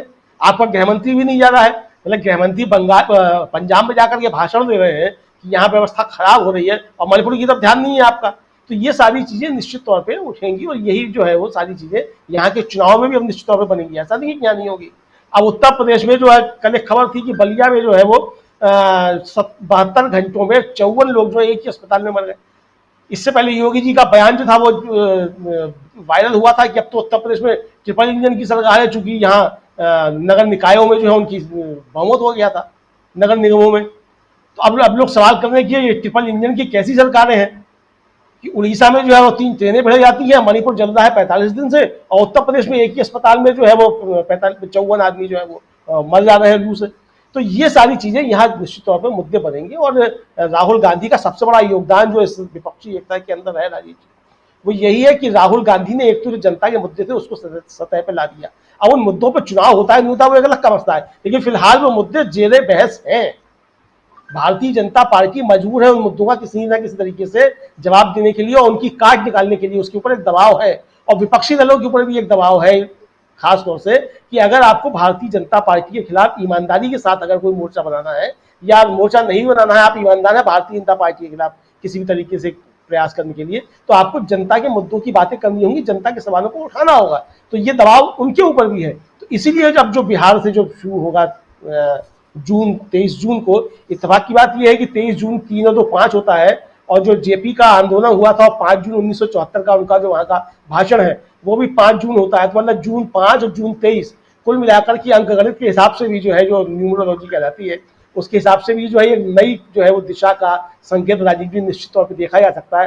वो बात अलग है कि वो 74 था और ये जो है वो 23 चल रहा है, लेकिन वो समय बदलता है, खैर कोई बात नहीं, लेकिन बहुत सी चीजें एक तरह की एक जैसी हुआ करती हैं। तो निश्चित तौर पर ये कुछ ना कुछ बदलने वाला है और राहुल गांधी पटना जब पहुंचेंगे वहां से निश्चित तौर पर एक नया संकेत जो है वो जाएगा। लोग यहाँ भली बातें करते हैं, अब दबाव बनाने की राजनीति हो सकती है अपनी केजरीवाल की, और ये भी हो सकता है केजरीवाल मन से चाहते हो कि कांग्रेस ना आए, हम जो है वो दोनों मोदी जी के और छोटे मोदी जो कहलाते हैं दोनों मिलकर हिस्सा बांट करें। तो अभी वो स्थिति अभी बनी नहीं है कि दोनों जो है आपस में मिलकर कुछ बात कर सकें, नुकसान पहुंचा सकें। लेकिन अब वो नुकसान पहुंचाने की स्थिति भी अब नहीं रहेगी, क्योंकि जनता के सामने चीजें जो है वो स्पष्ट हो रही है कि कौन नुकसान पहुंचाने के मकसद से है और कौन जो है वास्तव में मोदी जी को हटाने के मकसद से, भारतीय जनता पार्टी को हटाने के मकसद से है। तो इसलिए अब जो 23 जून का है उससे कुछ ना कुछ निकल के तो निश्चित तौर पर आएगा, भले ही बड़ी घोषणा ना हो, लेकिन रूपरेखा एक लाइन जो है वो निश्चित तौर पर तैयार हो जाएगी 2024 में जाना किस रास्ते पे रहेगी। बिल्कुल सही कह रहे हैं आप। 23 जून 2023 बहुत इंपॉर्टेंट है, लेकिन क्या 23 जून को विपक्षी, चलिए मान लिया 17 दल एक साथ आ गए, तो ये 17 दल मिलकर क्या प्रधानमंत्री नरेंद्र मोदी को, उनकी पार्टी को, दुनिया की सबसे बड़ी पार्टी को चुनौती देने में कामयाब हो पाएंगे? क्या लगता है आपको प्रोफेसर अखिल स्वामी जी, कामयाबी मिल पाएगी अगर एकजुट हो गई ये सब? तो देखिए राजीव जी, एक शिक्षक के रूप में मैं सारे पैनलिस्ट को और आपके श्रोताओं दर्शकों को एक टास्क देता हूं, और वो टास्क ये है, आप लोग ज्यादातर लोग घर के मुखिया हैं, अगर आपके घर के एक कमरे में आग लगी हो तो क्या आप मसूरी नैनीताल घूमने जाएंगे? अगर आप एक बाग के माली हों और आपके बाग में आग लगी हो तो आप क्या घूमने दूसरे शहर में जाएंगे? देखिए, इस समय मोदी जी के सामने एक बहुत बड़ा अवसर था। अगर वो बाइडेन साहब को ये कह देते कि बाइडेन साहब आपके पास मुझे आना था क्योंकि मेरे देश के एक राज्य में, सीमावर्ती राज्य में आग लगी हुई है, इसलिए मैं असमर्थ हूं, मैं नहीं आ पाऊंगा, मेरी प्राथमिकता अपने देश के अंदर आग को बुझाना है। मोदी जी की प्रतिष्ठा जब मणिपुर है, कोल्हापुर में स्थिति है, पुरौला के अंदर ये स्थिति है, उस समय एक जिम्मेदार व्यक्ति जो घर का मुखिया है, जो बाग का माली है, उसके बाग में उजड़ रहा है एक उद्यान और वो दूसरे शहर में सैर सपाटा करने जाए, हथियार खरीदने जाए। आप किसके लिए हथियार खरीद रहे हैं? आपके मणिपुर में दो धार्मिक संप्रदाय एक दूसरे के खिलाफ बंदूकें ताने खड़े हैं। इस समय देश की प्राथमिकता है अपने देश के किनारे में लगी हुई आग को बुझाना। जितनी फायर ब्रिगेड्स हैं देश के अंदर, जितने जिम्मेदार लोग हैं, चाहे वो अखिल स्वामी हो, चाहे राजीव जी हो, चाहे राहुल गांधी हो या मोदी जी हो, और मोदी जी क्योंकि देश के मुखिया हैं, मेरे प्रधानमंत्री हैं, अमित शाह देश के गृह मंत्री हैं, सबसे पहला उत्तरदायित्व तो उनके ऊपर है। इस समय कोई सैर सपाटा न करें, इस समय कोई चुनाव रणनीति न बनाएं, किसी देश में, किसी प्रदेश में जाके चुनाव की बात न करें। सबसे पहले मणिपुर की लगी हुई आग को बुझाएं। अगर नहीं बुझाते हैं, आप गैर जिम्मेदार व्यक्ति हैं। आप घूमने को, घुमक्कड़ी को और सैर सपाटे को ज्यादा महत्व देते हैं। अपने देश की आग लगी हुई को बुझाना आपकी प्राथमिकता में नहीं है। आप मेरी नजरों से गिर गए हैं, वो सारे लोग मेरी नजरों से गिर गए हैं जो मणिपुर को अपनी शीर्ष प्राथमिकता में नहीं रखते। राजीव जी, मणिपुर को प्राथमिकता में क्यों नहीं रखते हैं? उसमें भी प्रधानमंत्री नरेंद्र मोदी की चुप्पी जो है वो कई लोगों को बहुत सारे प्रश्न उनके सामने खड़ी करती हैं कि आखिर क्यों चुप हैं प्रधानमंत्री नरेंद्र मोदी। और जो अभी कह रहे थे प्रोफेसर अखिल स्वामी जी, बिल्कुल सही कह रहे हैं कि आग अगर घर में लगी हो तो आप नैनीताल घूमने नहीं जाएंगे, आप पहले आग बुझाएंगे। लेकिन प्रधानमंत्री जी जा रहे हैं अमेरिका, और अमेरिका ही नहीं, अब तो एक और भी देश जुड़ गया है, वो है इजिप्ट। वहाँ भी जा रहे हैं, कायरो, वहाँ मिलेंगे। पहली बार प्रधानमंत्री बनने के बाद पिछले 9 साल में पहली बार जा रहे हैं प्रधानमंत्री नरेंद्र मोदी। तो एक रिकॉर्ड तो कायम करना ही है। बीच में 2 साल का गैप हो गया था कोरोना के कारण, तो वो एक रिकॉर्ड नहीं तो अब तक बन गया रहता, सबसे ज़्यादा विदेश यात्रा का। खैर, आना चाहता हूँ डॉक्टर प्रकाश हिंदुस्तानी जी आपके पास। प्रकाश जी, ज़रा इस बात को पटना से फिर चलें पटना हम, और पटना को थोड़ा और समझने की कोशिश करते हैं कि चलिए मान लिया ममता बनर्जी भी आ रही हैं, मान लिया कि अरविंद केजरीवाल भी आ रहे हैं, मान लिया कि इधर मायावती जी आए ना आए, लेकिन समाजवादी पार्टी के मुखिया अखिलेश यादव भी आ रहे हैं, तो ये सब आ रहे हैं। लेकिन क्या लगता है, ये तो इन लोगों का मन तो मिलता नहीं है। एक मत कैसे होंगे ये? और एक मत हो भी जाएं तो क्या 2024 तक ये टिके रह पाएंगे, या उन राज्यों के, थोड़ा सा विश्लेषण उस हिसाब से करने की कोशिश करते हैं हम, उन राज्यों के लोग ही मिलेंगे जहां जहां अभी विधानसभा चुनाव नहीं है? इस एंगल से भी देखा जाए, जहां चुनाव हो गए और अगला चुनाव विधानसभा का 2024 के बाद होंगे, इसलिए ये मिल रहे हैं। लेकिन इससे जो और मिलकर अगर चुनाव लड़ भी लेते हैं, कई सवाल हैं जो रखना चाहता हूं, और आप तमाम हमारे पैनलिस्ट साथी आप उस पर खुल करके इस पर बात कीजिए कि चलिए मान भी लिया कि सब एक साथ हो गए, ममता बनर्जी भी आ गई, लेकिन उसके बाद जब वहां विधानसभा चुनाव होगा तो क्या ये साथ साथ रहेंगे? या अखिलेश यादव भी आ गए और उत्तर प्रदेश में विधानसभा चुनाव होगा तो क्या साथ रहेंगे? ये साथ कब तक आगे रहेगा? और यही मान करके बीजेपी के लोग, बीजेपी के नेता जो हैं वो कहते हैं कि ये चल ही नहीं पाएगी, ये जो इनका जो गठबंधन है ये चल ही नहीं पाएगा। ऐसा लगता है क्या आपको भी? राजीव जी, फिलहाल राजनीति में सबसे बड़ा परिवर्तन, कांग्रेस की राजनीति में बड़ा परिवर्तन ये आया है कि कांग्रेस पहली बार ऑफेंसिव हुई है। अब तक कांग्रेस डिफेंसिव रहती है, हमेशा राजनीति में कभी अग्रेसिव नहीं रही, आक्रामक नहीं रही। और आक्रामकता जो है वो कई बार बहुत जरूरी होती है। जैसे 2500 साल पहले चीन के एक बड़े विद्वान सुन त्सू ने लिखा था कि लड़ाई में अगर आप आक्रामक हैं तो समझिए कि आप लड़ाई लड़ने के लिए तैयार हैं, अगर आप बचाव की मुद्रा में हैं मतलब आप लड़ाई से बचना चाहते हैं। राजनीति में अगर आप आक्रामक हैं तो यहीं पर कांग्रेस की पहली जीत है। राहुल गांधी की भारत जोड़ो यात्रा में क्या खास, मुझे लगा कि पहली बार राहुल गांधी और कांग्रेस पार्टी आक्रामक मुद्रा में रही और उस आक्रामक मुद्रा का नतीजा देखा हिमाचल में, कर्नाटक में। ये सारी चीजें जो हो रही हैं अभी इस देश में, उसमें हमारे देश के प्रधानमंत्री, दुर्भाग्य से हमारे देश का प्रधानमंत्री जो है वो बीजेपी का प्रधानमंत्री, जिस व्यक्ति को पूरे भारत का प्रधानमंत्री होना चाहिए वो एक पार्टी का प्रधानमंत्री बन गया है। वरना ऐसा नहीं होता कि 6 हफ्ते से मणिपुर जल रहा है, 6 हफ्ते में 253 से ज्यादा चर्च जला दिए गए, 100 से ज्यादा लोगों की मौत हो गई, 150 से ज्यादा गांवों में 4,500 5,000 घर जला दिए गए, लगभग 50,000 लोग बेघर हो गए। ये कोई छोटी मोटी घटना है। एक व्यक्ति की मौत भी अगर इस तरह के दंगों में होती है तो गृह मंत्री और प्रधानमंत्री जिम्मेदार होते हैं। और प्रधानमंत्री अगर के पास वक्त नहीं था मणिपुर जाने का तो प्रधानमंत्री को जाने की जरूरत नहीं है। प्रधानमंत्री को तो निर्देश देना है कि हम ये चाहते हैं कि समस्या का समाधान हो। प्रधानमंत्री किस लिए हैं आप मन की बात करने के लिए तो प्रधानमंत्री बने नहीं है। प्रधानमंत्री बने इस देश की समस्याओं को हल करने के लिए, और वो समस्या हल करने में आप अभी हिला हवाला कर रहे हैं। तो ये सारी बातें जिस दिन हमारे प्रधानमंत्री जानेंगे कि वे बीजेपी के प्रधानमंत्री नहीं है, भारत के प्रधानमंत्री हैं, उस दिन उनकी भूमिका अलग होगी। और यही कांग्रेस की लड़ाई है। जो राहुल गांधी किसी पद पर नहीं है, लेकिन जो राहुल गांधी पूरे देश की चिंता करते हैं, अल्पसंख्यकों की चिंता कर रहे हैं, दलितों की, पिछड़ों की, बेरोजगारों की, जोमेटो के डिलीवरी बॉय की, ऑटो रिक्शा वालों की, ट्रक ड्राइवरों की, सबकी चिंता कर रहे हैं, वो काम तो प्रधानमंत्री का है। ये काम तो सरकार का है, देखना कि समाज का कोई वर्ग उपेक्षित न रहे। तो वहां ये एक सबसे बड़ी कमजोरी हमारे इस देश के सामने आई है कि प्रधानमंत्री के रूप में हमने एक ऐसा व्यक्ति है हमारे साथ जो केवल मन की बात करता है। तो मन की बात से आगे हटकर जन की बात करे, जन के काम करे। मणिपुर जाने की जरूरत प्रधानमंत्री को कभी नहीं थी। वो अपना प्रतिनिधिमंडल भेजते, वो अपने ऑफिस को निर्देश देते कि ये काम करिए। मनमोहन सिंह जी भी 18 घंटे काम करते थे लेकिन बयान नहीं देते थे, और उनके काम हमने देखे कि किस तरह जब पूरी दुनिया की अर्थव्यवस्था चौपट हो रही थी, चौपट हो चुकी थी, उस वक्त भारत ने जो आर्थिक विकास की दर प्राप्त की, वो विकास की दर हम पिछले 9 वर्षों में 1 साल भी नहीं पा पाए। तो ये बड़ी विचित्र बात है कि हम इतनी बातें करते हैं, कर्जे में देश डूबा है, हमें चिंता नहीं है, हमें शॉपिंग से फुर्सत नहीं है। कहीं हथियार खरीदने जा रहे हैं, कहीं बुलेट ट्रेन के शॉपिंग करने जा रहे हैं, तो कहीं ड्रोन की शॉपिंग करने। तो शॉपिंग से फुर्सत लीजिए प्रधानमंत्री जी, और देखिए देश में क्या हो रहा है।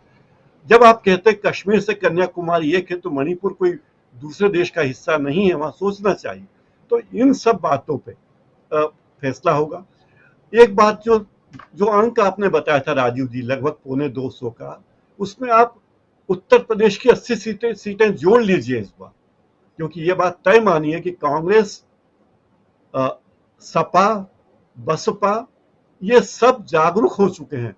इन सबको पता चल चुका है कि यूपी के बिना दिल्ली, लखनऊ के बिना दिल्ली नहीं जाया जा सकता। तो ये सारी पार्टियां अब वाया लखनऊ दिल्ली जाएंगी, और ये बात, इसे नजरअंदाज बिल्कुल मत कीजिए। योगी जी मुख्यमंत्री बने हैं, वे कोई अनंत काल तक मुख्यमंत्री नहीं रहेंगे। वे प्रधानमंत्री की दौड़ में न थे, न हैं, न उन्हें कोई आने देगा, ये भी तय है। लेकिन इस देश में कांग्रेस ये समझ चुकी है कि दिल्ली जाने के लिए लखनऊ जाना जरूरी है और पटना जाना जरूरी है। राजीव जी, दिल्ली जाने के लिए लखनऊ और पटना जाना जरूरी है अभी, लेकिन पटना जाना बहुत ज़्यादा ज़रूरी है क्योंकि पटना में विपक्षी दल जो हैं वो एकजुट हो रहे हैं। और क्या वहाँ से दिल्ली का रास्ता खुलेगा उन दलों के लिए जो बहुत समय से दिल्ली की तरफ, उस कुर्सी की तरफ टकटकी लगाए हुए हैं, बहुत हैं। और यहाँ ये बात भी लगातार पूछी जाती है प्रशांत टंडन जी कि नेता कौन होगा। ये सवाल बार बार अखिलेश यादव से भी पूछा जा रहा था कि तो क्या आप होंगे प्रधानमंत्री पद के दावेदार। नीतीश कुमार से पूछा जाता है आप होंगे, और ऐसे में ही घेरने की कोशिश हो रही है लगातार। अंदर खाने में चल क्या रहा है इसकी बात न करके नेता और प्रधानमंत्री को कौन चुनौती देगा। लेकिन जब प्रधानमंत्री की चुनौती की बात आती है तो देखिए, आमने सामने की लड़ाई में कांग्रेस और बीजेपी को दिखाया जा रहा है और साफ हम देख रहे हैं कि प्रधानमंत्री को कोई चुनौती दे रहा है तो वो राहुल गांधी हैं।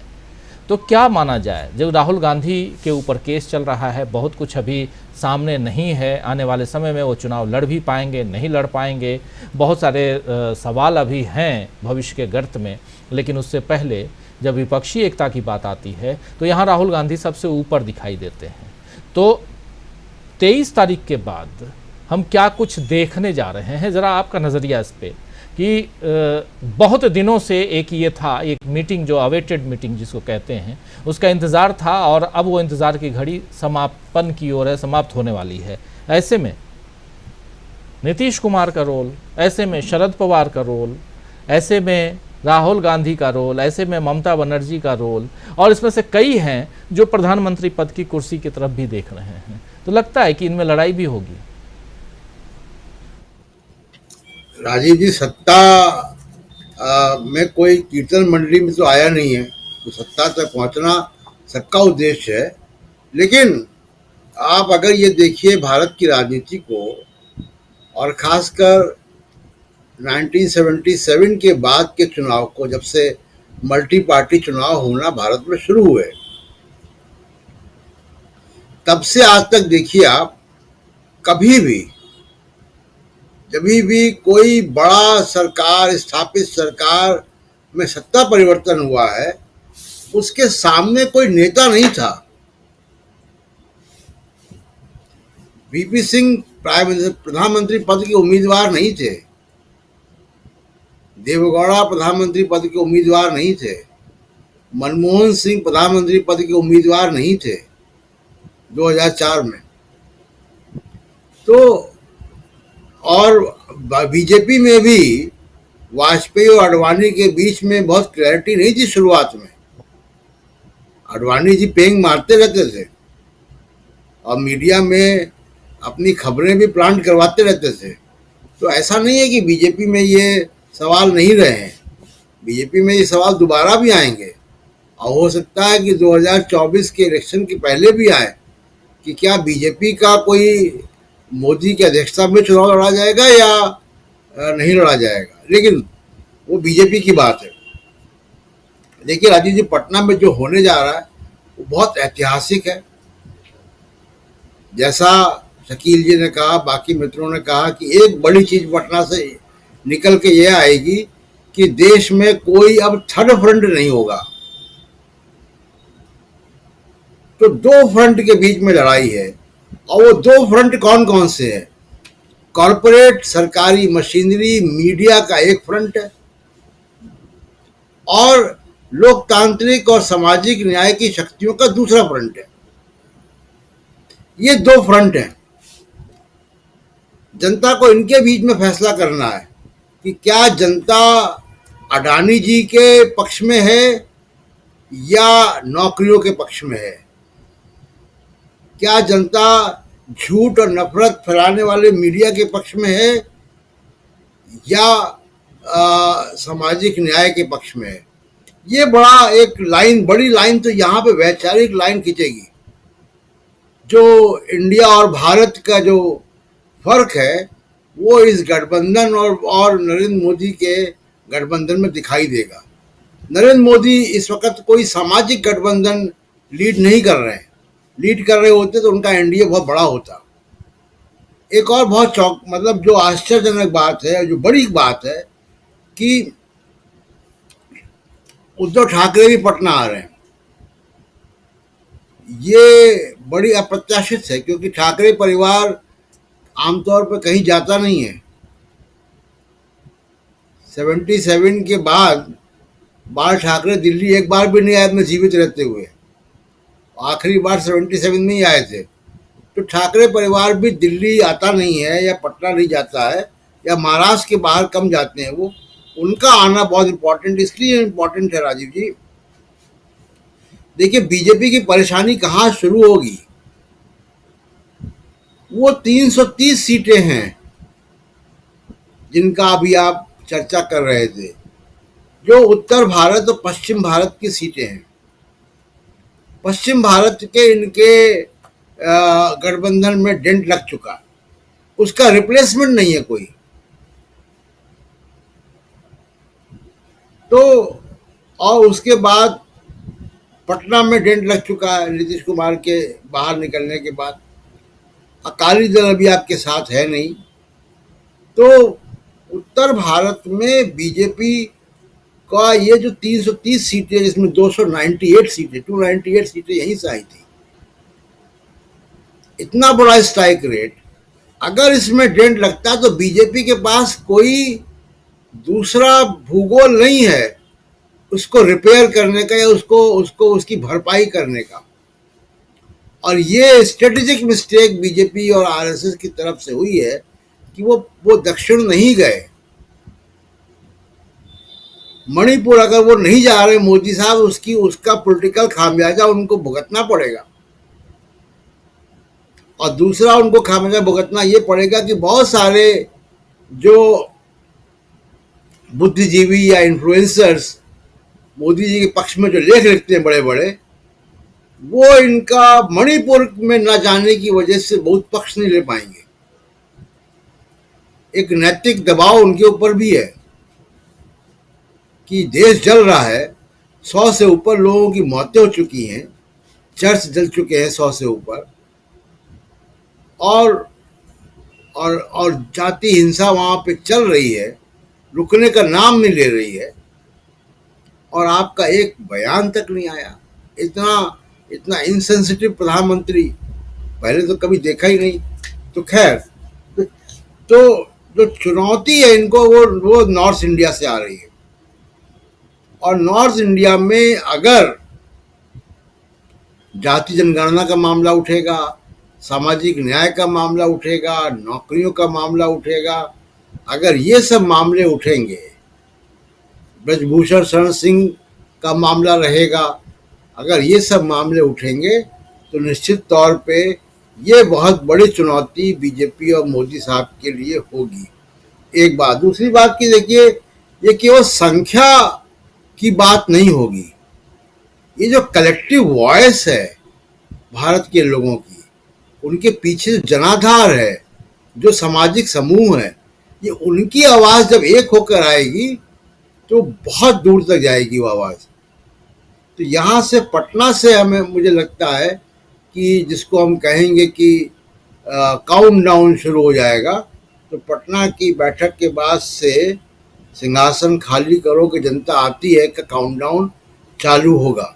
राजीव जी, आपको भी लगता है क्या शकील अख्तर जी कि सिंहासन खाली करो कि जनता आती है, और पटना गवाह रहा है 1974 इमरजेंसी के बाद जो कुछ हुआ, और उसके बाद अब एक परिस्थितियां वैसी ही दिखाई दे रही हैं, विपक्षी दल जैसा कह रहे हैं। आम जनता से बात कीजिए तो मिक्स प्रतिक्रिया, लेकिन अब कई लोग कहने लगे हैं कि वो परेशानी में हैं, नौकरी नहीं है, रोजगार नहीं है, बेरोजगारी, महंगाई, तमाम बातों पर चर्चा होती है, और हम लोग भी कई बातें देख ही रहे हैं।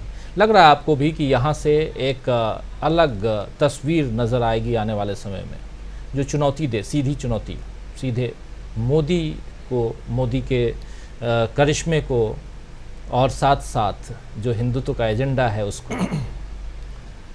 देखिए राजीव जी, एक बात जो राहुल गांधी हमेशा कहते हैं कि झूठ की जो कहानी है, झूठ जो है वो हमेशा नहीं चल सकता। आप ये देखिए कि झूठ को गढ़ने के लिए, झूठ को बताने के लिए ये लोग कैसी कैसी कहानियाँ गढ़ते हैं। अभी जब ये एक बड़ा समुद्री तूफ़ान आया तो उसके बाद हमारे गृह मंत्री ने ये कहा कि देखिए हमारी व्यवस्थाएं ऐसी थी, मोदी जी की व्यवस्थाएं ऐसी थी कि एक भी आदमी नहीं मरा जी। अब ये लोग जीने और मरने का क्लेम करने लगे। अरे भाई, 70 साल में भारत की व्यवस्थाएं, भारत के सुरक्षा बल ये इस तरह के बने हैं कि इस तरह की जो प्राकृतिक आपदाएं हैं उनका मुकाबला करने के लिए तैयार हैं। इसमें कोई राजनीतिक दल या कोई सरकार कुछ नहीं करती है। अगर आप इस तरह के श्रेय लेंगे तो ये हमारा जो प्रशासन है, हमारे जो सुरक्षा बल हैं, उनके काम को कम करना है। और आश्चर्य की बात है कि आप मौतों पे कंट्रोल करने का दावा कर रहे हैं। अरे मौतों पे कंट्रोल अगर आप कर सकते हैं तो मणिपुर में कर लीजिए जनाब। मणिपुर में स्थिति इतनी गंभीर है कि एक जातीय समूह दूसरे जातीय समूह में विश्वास नहीं कर रहा है। उनके अफसर जो हैं वो अपने जाति समूह के साथ रह रहे हैं और दूसरे जाति समूह के अफसर उनके साथ रह रहे हैं। केंद्रीय मंत्री का मकान जलाया जा रहा है, बीजेपी के नेताओं के मकान जलाए जा रहे हैं। आप मौतों पे कंट्रोल वहाँ कर लीजिए। दूसरी बात जो और गंभीर है, मतलब ये सारी चीज़ें ऐसी हैं, सतपाल मलिक का भी जिक्र कर रहे थे। सतपाल मलिक ने कहा हम 2019 का भी जिक्र करते हैं। पुलवामा की मौतों पर आज भी संदेह के बादल है। हमारे देश के जवान वहाँ शहीद हुए हैं। सतपाल मलिक ये कहते हैं, सतपाल मलिक की बात है और आपके चैनल पे उन्होंने कहा, और प्रशांत टंडन जी का वो इंटरव्यू था कि मैंने कहा लेकिन उनके लिए जहाज़ मुहैया नहीं कराए गए, उन्हें सड़क मार्ग से जाने के लिए मजबूर किया गया। तो मौतों की अगर आप बात कर रहे हैं श्रीमान जी, तो मौतों को वहाँ कंट्रोल कर लेते। हमारे 40 जवान देश के बेशकीमती, और जिनके परिवार हैं, माँ हैं, बाप हैं, भाई बहन, पति पत्नी, बच्चे हैं, वो नहीं जाते। आप मतलब इतना आश्चर्यजनक हमें लगता है कि जब ये बात कही गई कि हमने कोई मौत नहीं होने दी, न कोई घुसा है न कोई है। 20 हमारे जवान गलवा लद्दाख में शहीद हो गए थे जी। आप का उसके बाद बयान आता है कोई घुसा ही नहीं है, कोई है ही नहीं। वो हमारे 20 जवान वहाँ चले गए और आज भी उसको सारे उनके परिवार वाले और पूरा देश उनको याद करता है। वहाँ हम मौत को कंट्रोल करना खैर सीमाओं पे बड़ा मुश्किल होता है, लेकिन हम उसके प्रति एक संवेदना भी नहीं दिखा पाए और हम ये बयान दे रहे हैं कोई घुसा ही नहीं। अरे कोई घुसा नहीं है तो भाई कैसे आके मार गया हमारे यहाँ आके। तो देखिए ये झूठ की जो कहानी है वो कहानी 23 तारीख के बाद ख़त्म होना चाहिए। सबसे बड़ी बात ये है, और वो कैसे होगी कि जैसा कि हमने पहले भी कहा कि एक नैरेटिव के ख़िलाफ़ जब बड़ा नैरेटिव बनता है, ये 9 साल से देश में सिर्फ कहानी चल रही है। बेरोज़गारी पे कोई अंकुश नहीं है, मगर आप देखते हैं कि रोज़गार के अपॉइंटमेंट लेटर बांटे जाते हैं। 2 करोड़ रुपए प्रति वर्ष नौकरियों का वादा किया था, और कल राहुल गांधी ने कहा कि जो हमारा पब्लिक सेक्टर है उसकी सारी नौकरियां ख़त्म हो गई। रेलवे का इतना बड़ा एक्सीडेंट हुआ है बालासोर में, कारण सबने कहा रेलवे में रिक्तियाँ, खाली पद पड़े हुए हैं, भर्तियां नहीं हो रही हैं। एक एक आदमी को इतना काम करना पड़ रहा है जो 3 और 4 आदमियों का काम है। आप उसकी कौन सी जांच करवा रहे हैं? सीबीआई। आंतरिक जांच ये होना चाहिए कि रेलवे में रिक्तियां कितनी है और उन्हें क्यों नहीं भर रहे आप। तो ये जो सारी की सारी आप झूठी कहानियां गढ़ते हैं, वो कहानियां 23 तारीख को इसलिए ख़त्म हो जाना चाहिए। एक बड़ा नैरेटिव बनेगा कि झूठ के ख़िलाफ़ एक सच की ताकत खड़ी हो गई है, और यही वो एक नैरेटिव है जो जनता को विश्वास दिलाएगा कि हाँ मोदी जी को कोई हरा सकता है। आज नैरेटिव क्या है? मोदी जी के सामने कौन? मोदी जी को कौन हरा सकता है? आएगा तो मोदी ही, मोदी है तो मुमकिन है। तो 23 तारीख को वहाँ से सारे विपक्षी दल ये कहेंगे कि हम हैं।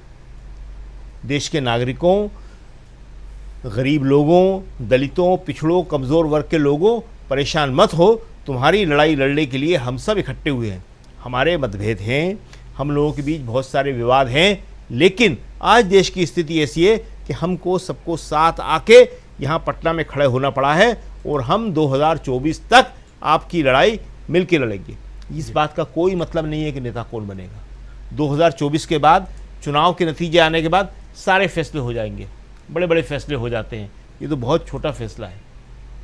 सबको मालूम है कि जो मुख्य चीज़ है उसको हमें हटाना है, उसके बाद कैसे बनाना है ये उसके बाद का फैसला होता है। वो सारा का सारा फैसला हो जाएगा। न जनता इसको लेकर चिंतित है, सिर्फ हमारा जो मीडिया है, गोदी मीडिया है, वही ये सारे के सारे भ्रम पैदा करने की कोशिश कर रहा है। वही सबसे ज़्यादा घबराया हुआ है। कई बार तो हमें लगता है कि बीजेपी से ज़्यादा हमारे गोदी मीडिया के अंदर हताशा है। वो ज़्यादा अफवाहें फैलाता है कि ऐसा हो जाएगा, वैसा हो जाएगा। तो आज जो है जनता अब इन चीज़ों में नहीं आएगी।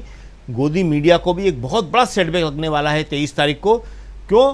क्योंकि उसके बाद उसे इन खबरों को दिखाना पड़ेगा। जनता मांग करेगी, जनता कहेगी, और नहीं अगर वो दिखाएंगे तो आपके जैसे चैनल हैं वो जनता देखेगी। और ये विपक्षी दलों की भी जिम्मेदारी है और ये कांग्रेस की भी जिम्मेदारी है कि वो ये देखे कि आप जैसे चैनल जो हैं जो इस बात को उठा रहे हैं, बता रहे हैं, आप किसकी बात करते हैं? जनता की तो बात करते हैं आप, डेमोक्रेसी की तो आप बात करते हैं, संवैधानिक संस्थाओं की तो बात करते हैं, भारतीय संविधान में जो लिखा है उसी की तो बात करते हैं। तो उस आवाज़ को अगर कांग्रेस उठा रही है, उसको विपक्षी दल उठा रहे हैं, तो उन्हें ये देखना पड़ेगा कि हमारी आवाज़ को बल देने वाले कौन से ऐसे लोग हैं जो अपने को समस्या में डाल के, परेशानियों में डाल के भी वो अलग जगा रहे हैं, वो साथ में आके खड़े हैं। तो आपको और सबको मिल के ये लड़ाई साथ ही लड़ना होगी। मीडिया साथ आएगा, मीडिया में आप जैसे लोग साथ आएंगे, गोदी मीडिया का एक हिस्सा भी टूटेगा और वो भी साथ आएगा। और 23 जून की सबसे बड़ी सफलता ही ये होगी कि मोदी के ख़िलाफ़ या देश के लोकतंत्र को ख़त्म करने वाले उन लोगों के ख़िलाफ़ एक बड़ी ताकत सामने आएगी। जी शकील अख्तर जी, अमूमन ये देखा जाता है कि कमज़ोर जो होते हैं वही सत्ता पक्ष के साथ चले जाते हैं। तो जैसे ही दूसरा पक्ष मजबूत होगा वो उधर से टूट के इधर आएंगे और जो जिस गोदी मीडिया की आप बात कर रहे हैं वो भी टूटेंगे और बहुत बुरी तरह टूटेंगे, क्योंकि उनको पता है, अंदर खाने ये ज़रूर पता है। हम और आप पत्रकार हैं, हमारे तमाम साथी जो पैनलिस्ट हैं पत्रकार हैं और कई सारे पत्रकार साथी देखते भी हैं इस कार्यक्रम को। आप भी जानते हैं कि पत्रकारिता का धर्म क्या है और हम उस धर्म को निभा रहे हैं जनता के साथ। डेमोक्रेटिक जो इश्यूज हैं, वैल्यूज हैं भारत के, उसके साथ उसको सामने रखना और हमेशा सत्ता पक्ष से सवाल करना। वही सवाल तो हम कर रहे हैं और विपक्ष एकजुट हो रहा है तो उस पर भी हम बात कर रहे हैं। और विपक्षी एकता की धुरी कौन है, सेंटर पॉइंट में कौन है, आगे इसका क्या कुछ होने जा रहा है, यही सब बात तो कर रहे हैं। लेकिन जिस सो कॉल्ड गोदी मीडिया, वो इस बात को क्यों नहीं करता? ये सवाल तो है, बड़ा सवाल है। मणिपुर की बात ये लोग क्यों नहीं करते? उनके पास साधन संसाधन सब है।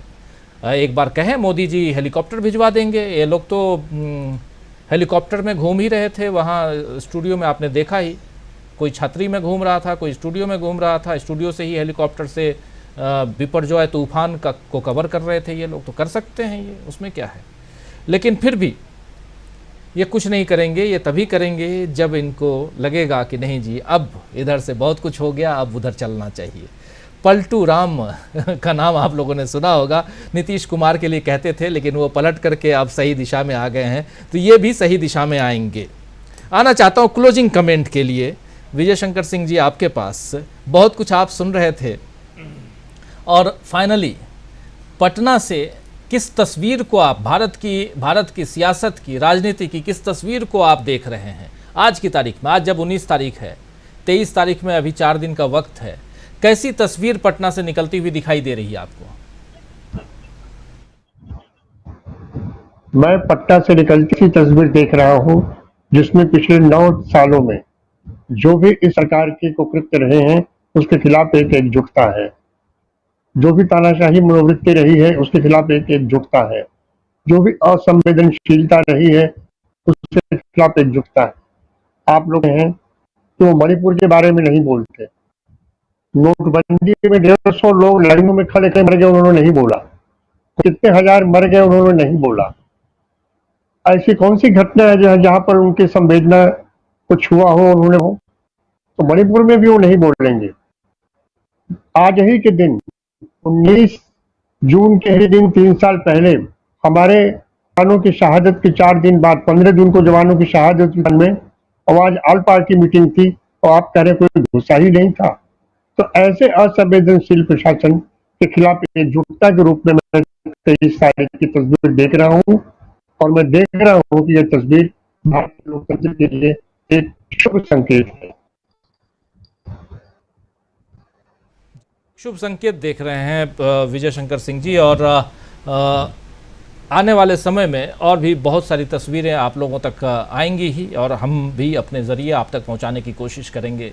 इस चर्चा को अब समाप्त करने की इजाज़त चाहता हूं। बहुत शुक्रिया अदा करना चाहता हूं डॉक्टर प्रकाश हिंदुस्तानी जी, विजय शंकर सिंह जी, प्रशांत टंडन जी, शकील अख्तर जी, अमलिंदु उपाध्याय जी और साथ में जुड़े थे प्रोफेसर अखिल स्वामी जी। आप सबको बहुत बहुत शुक्रिया, बहुत धन्यवाद इस कार्यक्रम में हिस्सा लेने के लिए, बने रहने के लिए। बहुत शुक्रिया, बहुत धन्यवाद आप लोगों को। और आप तमाम साथी जो हमारे साथ बने हुए हैं, जुड़े हुए हैं, बहुत सारी बातें आप लोग लिख रहे हैं। राजेश मिश्रा साहब कह रहे हैं श्रीमती